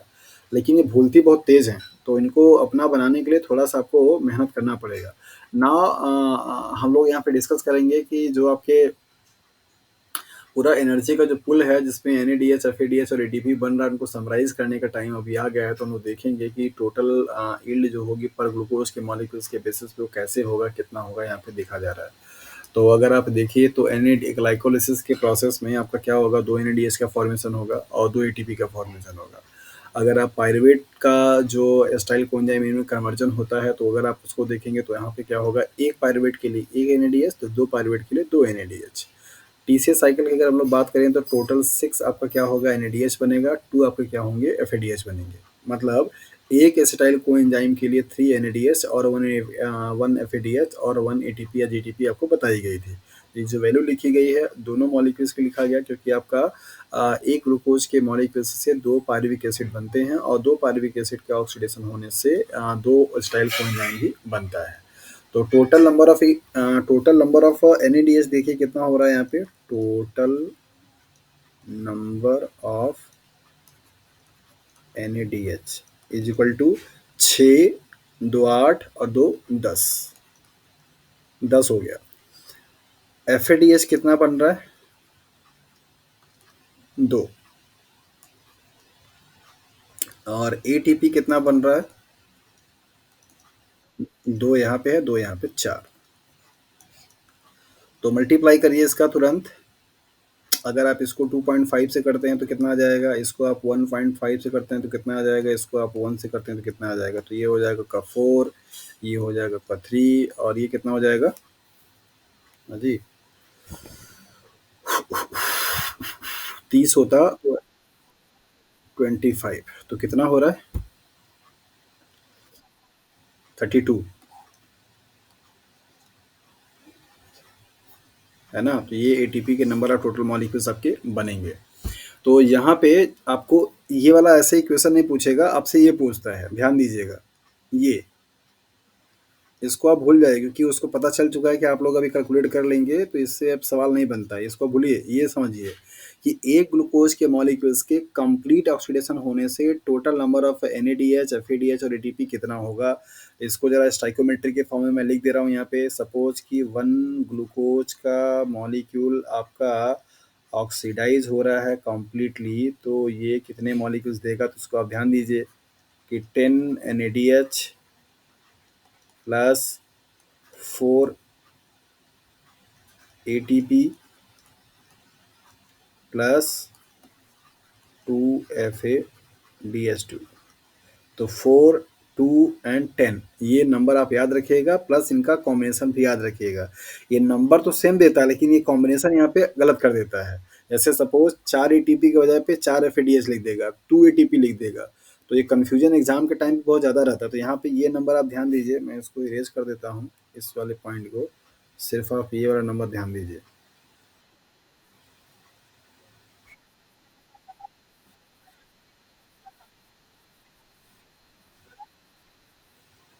आएगा, जो पीछे कॉन्सेप्ट बताया गया उसको काउंट करके देखेंगे तो आएगा। पहले ये ध्यान दीजिए, यहाँ पे एन की जो वैल्यू है कितनी है, आपका 10 है, एफ का वैल्यू कितना है, आपका 2 है, और एटीपी की वैल्यू कितनी है, आपकी 4 है। ये कॉम्बिनेशन आप अच्छे तरीके से बना करके रखिए, क्योंकि इसी कॉम्बिनेशन को लेकर के सवाल आपसे पूछे जाते हैं।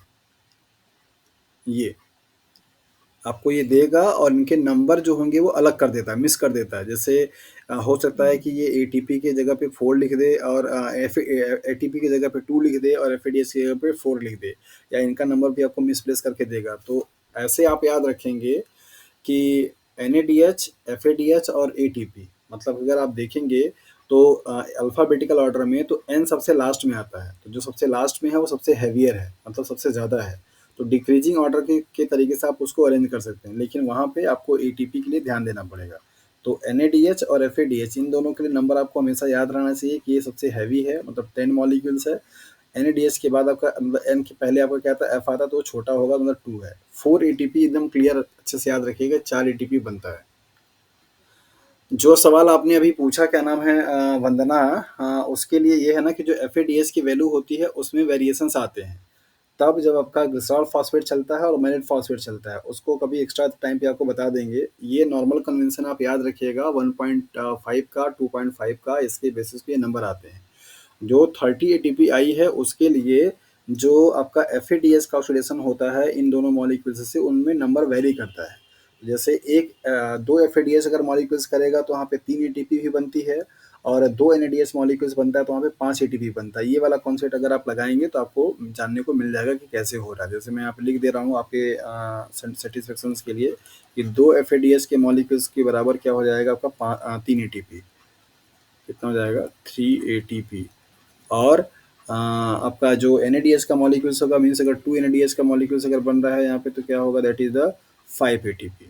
इस तरीके से अब अगर आप इसके बेसिस पे लगाएंगे ना तो आपका आंसर वो मिल जाएगा। देखिए 5 ATP बना आपका 2 NADH से, तो इसका मतलब हुआ कि एक NADH पे कितना आया है, 2.5 आया है, राइट? आया कि नहीं,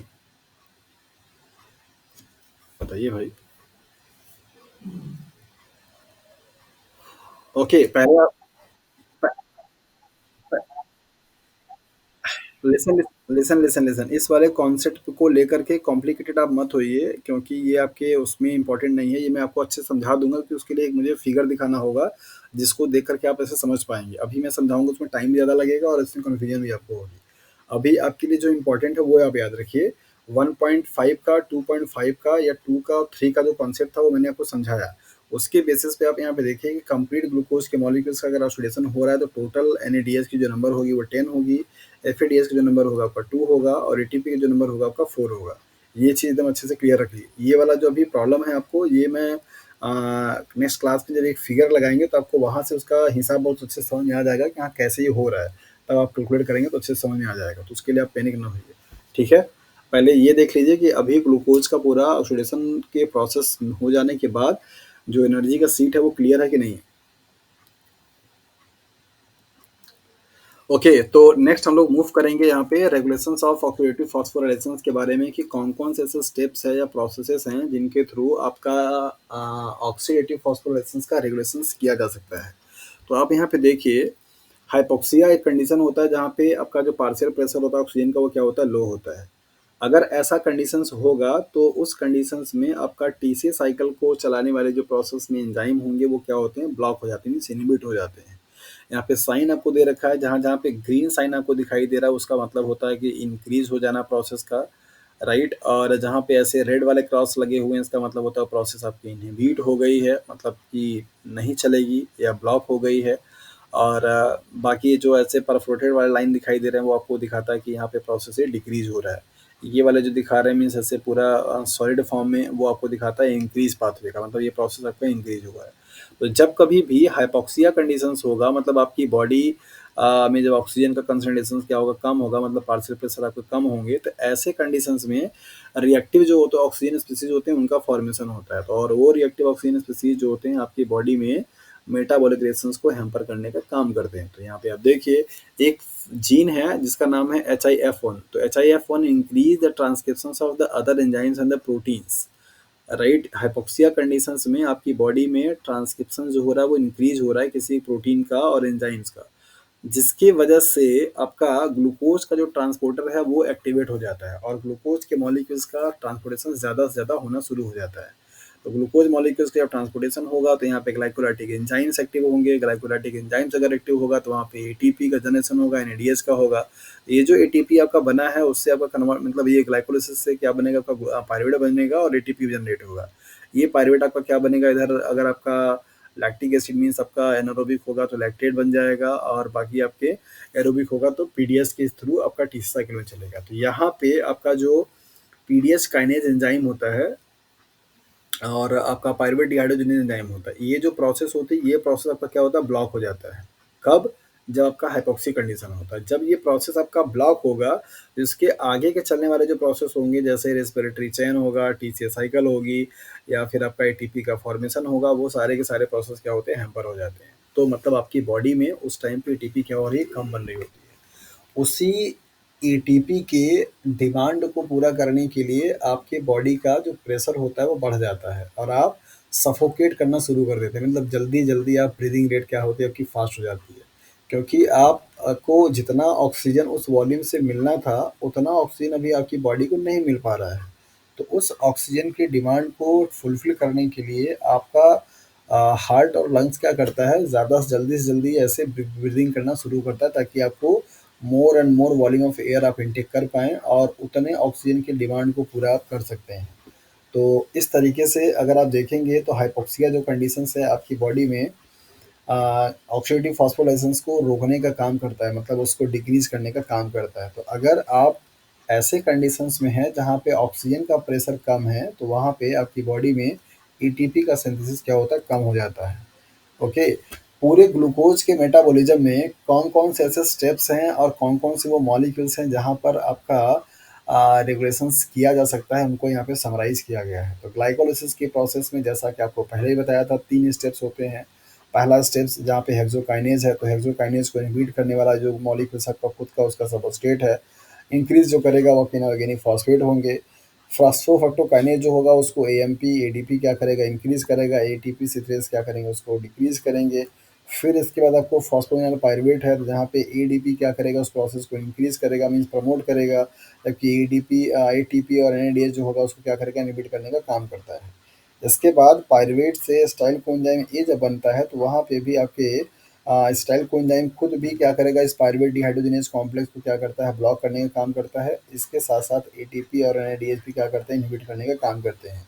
जबकि बढ़ाने का काम एएमपी, एडीपी, एनएडीएच भी क्या करेगा।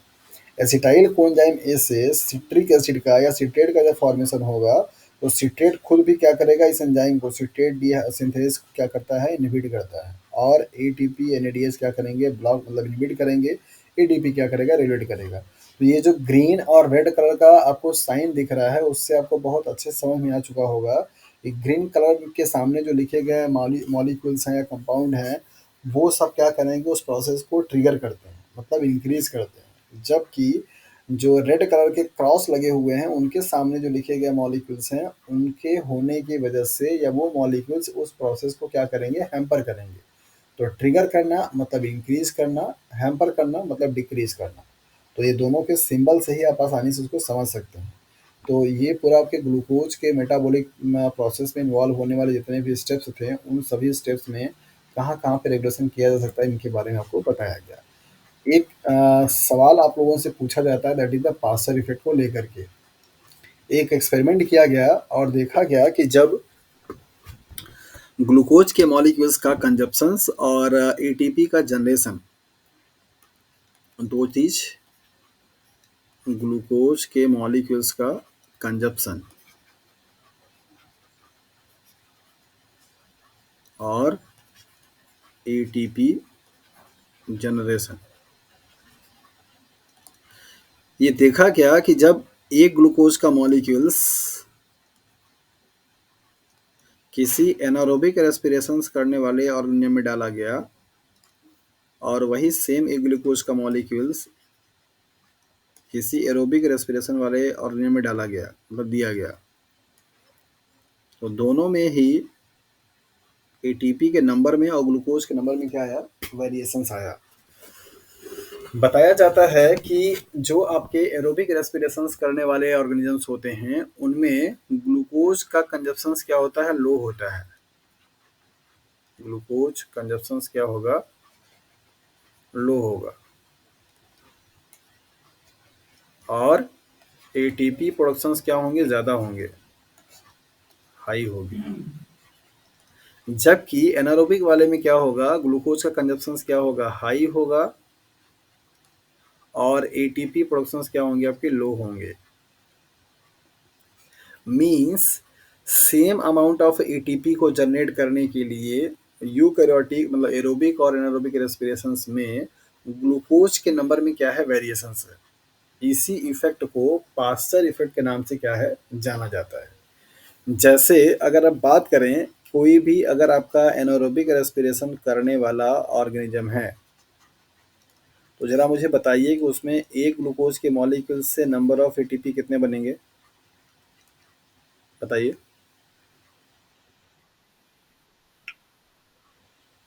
4 बनेंगे। कैसे बनेंगे 4? तो 4 बनेंगे एटीपी। हाँ, तो ऐसे बताइए ना। तो एरोबिक रेस्पिरेशंस में एक ग्लूकोज के मॉलिक्यूल से 2 एटीपी बनेगा, और अगर हम लोग यहीं पे सॉरी एनारोबिक में, और अगर हम लोग यहीं पे बात अगर एरोबिक रेस्पिरेशंस की करते हैं, तो एक ग्लूकोज के मॉलिक्यूल से भैया कितना एटीपी बनेगा? बताइए ज़रा तो।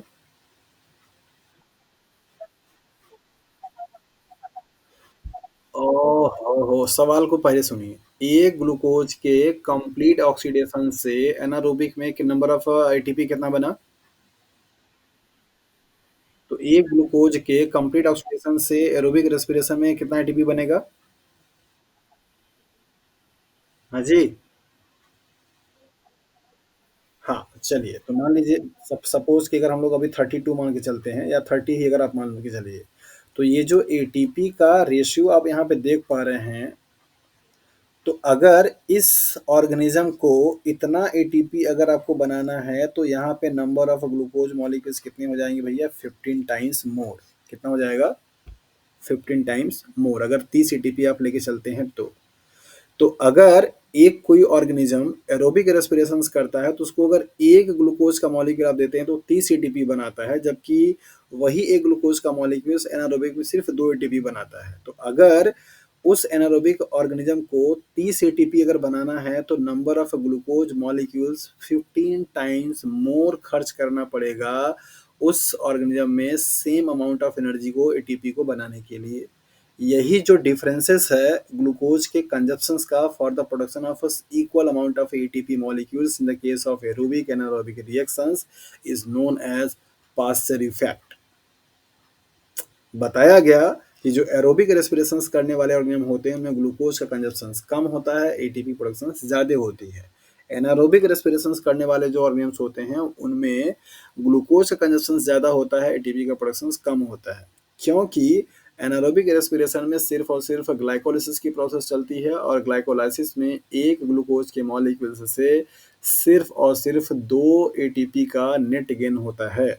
जबकि एरोबिक रेस्पिरेशंस में ग्लाइकोलिसिस के बाद आपका टी सी साइकिल के बाद इलेक्ट्रॉन ट्रांसपोर्ट सिस्टम, और वहाँ से एक कंप्लीट ग्लूकोज के मॉलिक्यूल का ऑक्सीडेशन से 30 या 32 एटीपी क्या होते हैं? जनरेट होते हैं। So this difference of glucose consumptions and ATP productions is formally known as Pasteur effect. So अगर आपसे कोई पूछेगा कि what do you mean by Pasteur effect, then what do you understand by Pasteur effect, तो आप क्या बताएंगे? जरा समझा दीजिए मुझे हिंदी में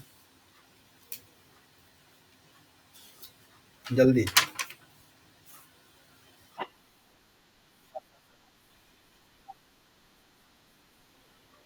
हाँ, आपके एग्जाम में भी ये सवाल आते हैं, तो आप इसको कैसे डिफाइन करेंगे? मतलब कैसे बताएंगे कि हाँ क्या ये समझ समझ पा रहे हैं? जो भी वर्ड लिखे होंगे उनके बेसिस पे आपने जो चीज़ समझा है वो तो समझा लेंगे ना। हाँ जी, है ना। तो अगर मैं आपसे पूछूं कि ऑक्सीजन के अब्सेंस में जो ग्लूकोज कंजप्शन है वो ज़्यादा होगा या कम होगा, तो आप क्या बताएंगे? है ना।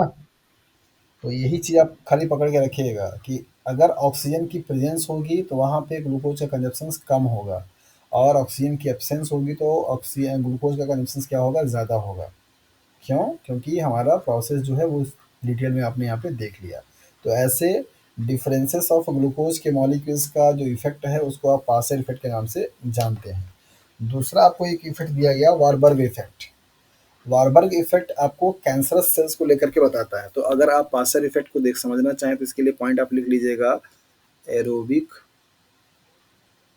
एंड एनारोबिक रेस्पिरेशन, ये दोनों के डिफरेंस के बारे में बताता है आपका पास्चर इफेक्ट। वारबर्ग इफेक्ट बताता है कैंसरस सेल्स के बारे में। किसके बारे में? कैंसरस सेल्स के बारे में, कैंसर सेल्स। सो कैंसर सेल्स में आप जानते हैं कि आपका जो कैंसरस सेल्स होती हैं, ऑन्कोजेनिक सेल्स होती हैं, उनका आपका पूरा माइटोकॉन्ड्रिया नॉन फंक्शनल हो चुका होता है, मतलब माइटोकॉन्ड्रिया काम नहीं करता है।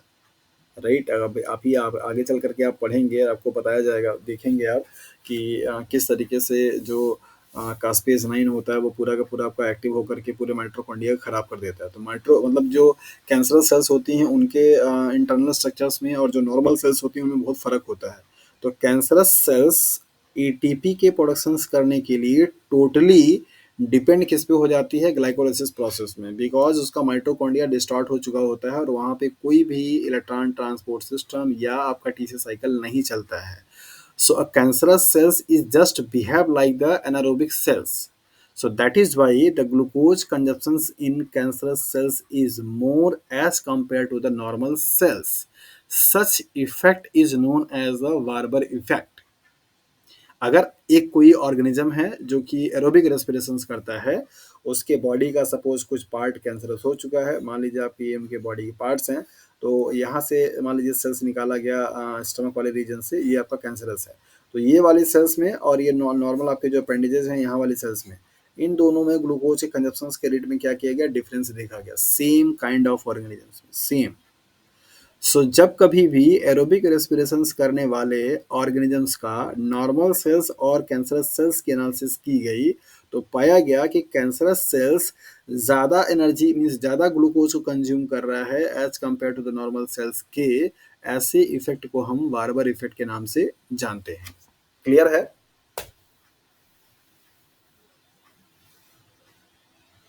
हाँ जी.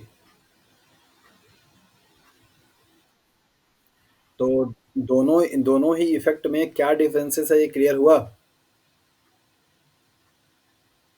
पास्चर इफेक्ट क्या बताता है?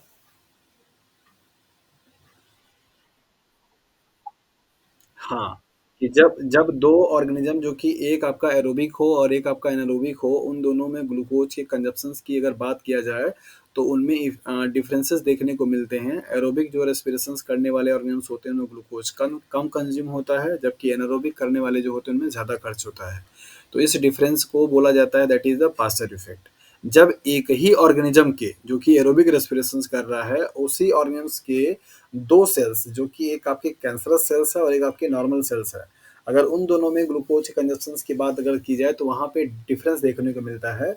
और डिफरेंस ये मिलता है कि जो आपकी कैंसरस सेल्स होती हैं, वो पूरी तरीके से एटीपी के प्रोडक्शन के लिए ग्लाइकोलिसिस पाथवे के पे डिपेंड हो जाती है.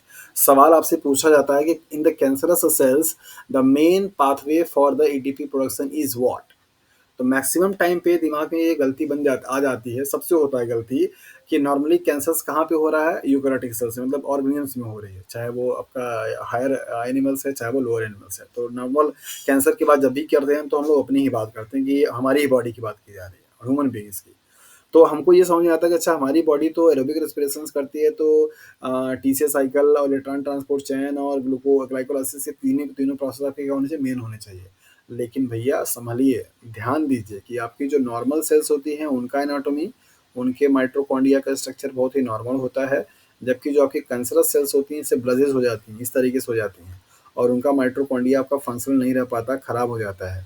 तो माइटोकॉन्ड्रिया के खराब होने की वजह से कैंसरस सेल्स में आपका जो टीसीए साइकिल और ये सारी साइकिल्स होगी, तो नहीं चलती हैं. तो इनमें ग्लूकोज का प्रोडक्शन करने वाली जो मेन पाथवे होगी, वो क्या हो जाएगी, ग्लाइकोलाइसिस. तो आप कह सकते हैं कि जो कैंसरस सेल्स होती है, वो टोटली बिहेव कैसा करेगा, जस्ट लाइक अ एनारोबिक ऑर्गेनिज्म के जैसा.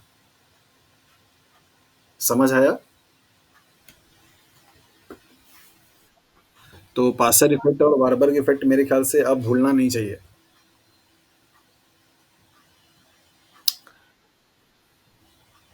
हाँ जी, बोलिए बोलिए.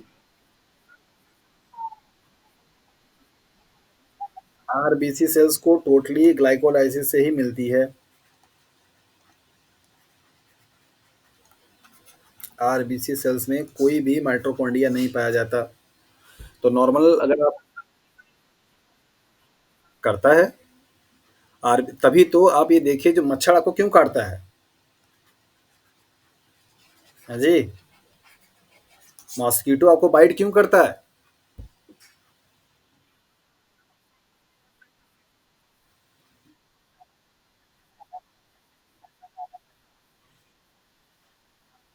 अरे बाप रे बाप रे, बड़ी दिक्कत है. हम्म. हमें तो लगा कि इस question,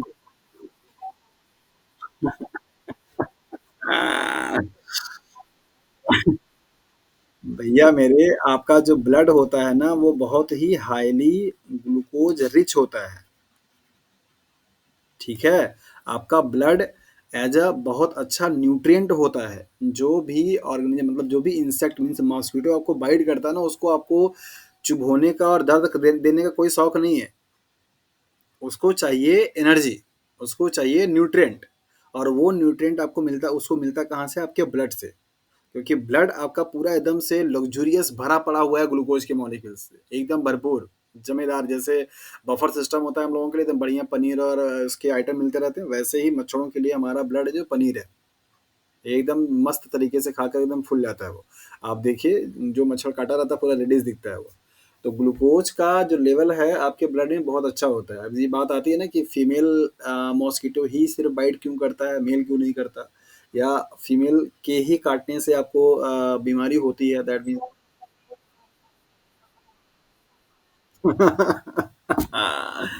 okay.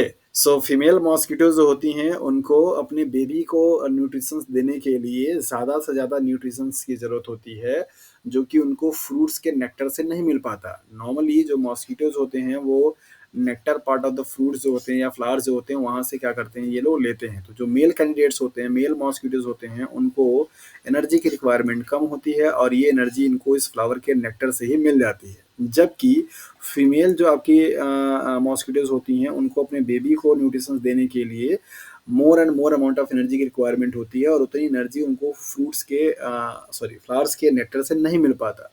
That is why वो अपना जो सोर्स ऑफ न्यूट्रिएंट है वो दूसरा सर्च करती हैं। और ह्यूमन बींग्स का जो ब्लड होता है वो बहुत ही न्यूट्रिएंट रिच होता है, जिस पे जाकर के वो क्या करते हैं, बाइट करते हैं। तो स्पिक्यूल्स से पेनिट्रेट करेंगे, ब्लड को सक करेंगे और अच्छे तरीके से अपना और अपने बेबी का क्या करते हैं, न्यूट्रिशंस करते हैं। तो मच्छर जब काटे तो आप बुरा मत मानिए, वो अपने बच्चे की परवरिश कर रहा है, ठीक है। तो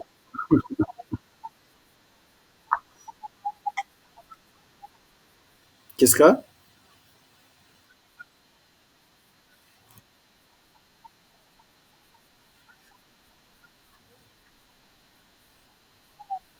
नहीं नहीं नहीं नहीं, ऐसा मत सोचिए आप। माइक्रोब्स जो होते हैं उनके पास ग्लूकोज का लेवल नहीं ज़्यादा होगा, कि जितना उनको ज़रूरत होती है उतने वो कंज्यूम करते हैं, मतलब यूटिलाइज करते हैं। तो उनके पास स्टोरेज सिस्टम नहीं है। लेकिन आपका ब्लड जो है ना, उसमें ब्लड में आप जब खाना खाते हैं ना, तो खाना खाने के बाद अल्टीमेटली जब डाइजेशन होता है तो इंटेस्टाइन में एब्जॉर्प्शंस होती है। सारा का सारा मोनोसेकेराइड फॉर्म आपका पूरा ब्लड में ही पहले जाता है, और ब्लड के माध्यम से ही होकर के सेल्स में क्या होता है, ट्रांसपोर्ट होता है। तो ब्लड आपका एकदम पूरी तरीके से, जैसे कहते हैं ना कि चॉकलेट आपका इंस्टेंट सोर्स ऑफ एनर्जी होता है, तो सिमिलरली ब्लड आपका पूरा एकदम सोर्स ऑफ एनर्जी से भरा पड़ा हुआ है। कहते हैं ना कि खून में बड़ी गर्मी है इसके। तो वो गर्मी कहाँ से है? इसी ग्लूकोज की वजह से, है ना। तो मच्छर जो आपको काट रहा है उसके पीछे का लॉजिक क्या है? उसको चाहिए न्यूट्रिशन, उसको चाहिए ग्लूकोज, और ग्लूकोज से भरा पड़ा है आपका ब्लड। तो आरबीसी सेल्स टोटली एटीपी के लिए, आरबीसी सेल्स एरोबिक एनारोबिक रेस्पिरेशंस करने वाले ऑर्गेनिजम्स मीन्स माइक्रोब्स और कैंसरस सेल्स, ये तीनों के तीनों टाइप के सेल्स आपके एटीपी के प्रोडक्शंस के लिए सोली मीन्स प्रॉपरली सिर्फ और सिर्फ ग्लाइकोलिसिस प्रोसेस पे ही क्या होते हैं, डिपेंड होते हैं। ये बात एकदम अच्छे तरीके से कंठस्थ कर लिए अपने माइंड में। कौन कौन? कैंसरस सेल्स, दूसरा आरबीसी सेल्स, तीसरा एनारोबिक रेस्पिरेशंस करने वाले microbes. These three kind of cells are totally depend upon the glycolysis process for the production of ATP molecules, and will always consume much and much more amount of glucose than the normal aerobic respiratory cells. Clear हो गया?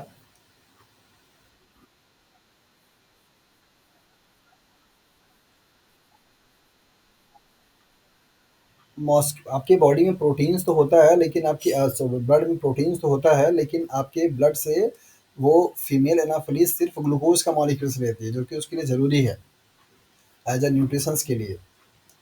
और जो fertilise mosquitoes होती है ना, वही आपको bite करते हैं, क्योंकि उनको ही न्यूट्रिशन चाहिए होता है। नॉर्मल जो आपकी अनफर्टिलाइज मॉस्किटो, सारे मच्छर काटने से क्या आपको वो होता है क्या? क्या सारे मच्छर के काटने से आपको मलेरिया होता है?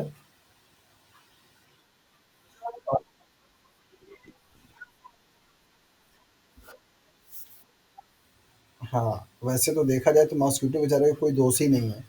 उसको तो पता ही नहीं है कि वो खुद भी इन्फेक्टेड है कि नहीं है। मॉस्किटो कहाँ पे रहता है? वाटर बॉडी में। कहाँ पे? चलिए, अब आप लोगों ने इसकी बात की ही, तो फिर आप लोगों को एक बहुत अच्छा कॉन्सेप्ट बताते हैं। आप लोगों को बताया जाता है ना कि बारिश के दिनों में जो आसपास में आपके वाटर स्टोरेज वाले टैंक हो, वहाँ पे आप क्या करते हैं, कोई ऑयल का छिड़काव करते हैं, जिससे कि आपका जो मच्छर है, वो पूरा का पूरा क्या होता है, मर जाता है। क्या आप लोगों में से कोई किसी कभी ने सोचा है कि वो तेल के छिड़कने से मच्छर कैसे मर जाता है?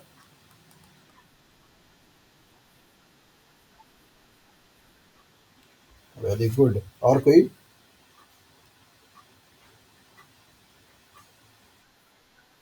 क्या?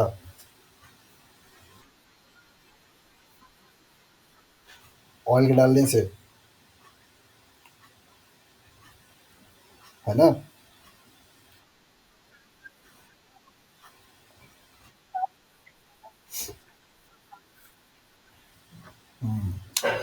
ओके, तो 2-3 कनेक्शंस हैं, इनको ध्यान से समझिए। जो ये वाटर बॉडीज़ होती हैं, इनमें क्या आगे क्या पाए जाते हैं, दैट इज़ द प्लाज्मोडियम, जो कि आगे प्रोटोज़ोआ कैटेगरी में आते हैं।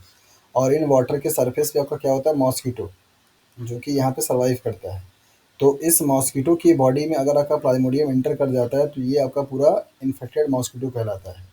और ये इन्फेक्टेड मॉस्किटो अगर आपकी बॉडी में क्या करता है, बाइट करता है, तब जाकर के ये मॉस्किटो जो कि प्लाज्मोडियम को कैरी आउट किया हुआ है, ये प्लाज्मोडियम आपकी बॉडी में क्या करता है, एंटर कर जाता है, और यही जाकर के आपकी बॉडी में मलेरिया क्या करता है, कॉज करता है। ये एक नॉर्मल सा प्रोसेस है पूरा आपका मलेरिया होने का। तो मच्छर सिर्फ और सिर्फ एज अ वेक्टर का काम करता है। पॉजिटिव एजेंट आपका क्या है, प्लाज्मोडियम है। और होस्ट कौन है, that is the human beings है। ये जो वाटर बॉडीज़ होते हैं, जिनमें कि आपका ऑयलिंग करने के लिए, छिड़काव करने के लिए दिया जाता है, तो आप लोगों ने सही आंसर दिया कि ये जो आपके वाटर बॉडीज़ होते हैं, इनका सरफेस टेंशन ठीक-ठाक होता है, जिसकी वजह से मच्छर का जो वेट होता है ना, इनके सरफेस पे आसानी से टॉलरेट कर जाता है। मतलब आसानी से मच्छर सरफेस पे बैठ जाएगा। कभी भी मच्छर को पूरा पानी में भीगा हुआ आप नहीं देखेंगे, हमेशा ऐसे ऊपर रहते हैं, जैसे आप वहाँ से गुजरेंगे तुरंत पूरा मच्छर उड़ के चला जाता है। तो वाटर का जो सरफेस टेंशन होता है, वो एज अ बैरियर का काम करता है, मतलब लेयर का काम करता है। उस लेयर पे मच्छर बड़े आसानी से अपना क्या कर सकते हैं, खेल कूद सकते हैं, कोई दिक्कत नहीं है उनको, खूब आराम से टहलते रहते हैं। लेकिन जैसे ही आपने क्या किया, ऑयलिंग डाला, तो ऑयल चूंकि क्या है, आपका एक ऑर्गेनिक सॉल्वेंट होता है, जबकि वाटर क्या आपका इनऑर्गेनिक सॉल्वेंट है। तो उनके सरफेस टेंशन क्या है, सरफेस टेंशन एक ऐसी प्रॉपर्टी होती है किसी भी लिक्विड को, जो कि उस लिक्विड को मिनिमम से मिनिमम एरिया में बनाए रखने के लिए क्या रिस्पॉन्सिबल होती है। जैसे पानी हमेशा बूंद के रूप में गिरता है, बारिश हमेशा बूंद के रूप में होती है, just because of surface tension. तो ऑयल के डाल देने से वो जो सरफेस टेंशन को क्रिएट करने के लिए लगने वाला जो फोर्स होता है, जैसे आप अडहेसिव फोर्स बोलते हैं, वो अडहेसिव फोर्स क्या होता है, आपका वीक हो जाता है, जिसकी वजह से जो आपकी पानी की लेयर थी, वहाँ पे इंटरेक्शंस कम हुआ, तो उसका सरफेस टेंशन कम हो जाता है। तो अब जो मॉलिक्यूल्स आपका छोटे से एरिया में रहना चाह रहा था, अब वो बड़े एरिया में हो जाएगा। तो जब बड़े एरिया में होगा, तो यहाँ पे कोहेसिव फोर्स क्या होता है, कम लगता है। कोहेसिव फोर्स कम लगेगा, तो जो मच्छर अभी तक इस पे आसानी से ऐसे बैठ पा रहा था, जब मच्छर आपका इस पानी में आता है, तो जरा तुरंत का तुरंत नीचे चला जाता है पानी के। ये पूरा पानी का सरफेस है, और एक बार ये नीचे गए, तो फिर भाई साहब का हिसाब किताब खत्म। तो इनको कोई केमिकल देने की ज़रूरत नहीं है, इनको कोई दवाई देने की ज़रूरत नहीं है, सिर्फ पानी में तेल डालिए, तेल की वजह से वो पूरा मर के खराब हो जाएँगे। इसीलिए गवर्नमेंट फ्री में ऐड करवाती है कि अपने आस-पास के वाटर स्टोरेज टैंक में आप ऑयल का छिड़काव करें, ताकि आपका पूरा पूरा का पूरा मच्छर जो है वो वहीं पे मर जाए। और ऐसे गंदे पानी में ही प्लाज्मोडियम पाया जाता है, इसीलिए गंदे पानी में बैठने वाले जो मच्छर होते हैं, वो हमारे लिए हानिकारक होते हैं। अच्छा, मैं तो बायोकेमिस्ट्री पढ़ाते-पढ़ाते इधर डिजीज़ बायोलॉजी में घुस गया, जो कि ठीक नहीं है। अच्छा, वार्बर इफ़ेक्ट और पाशर इफ़ेक्ट क्लियर हो गया?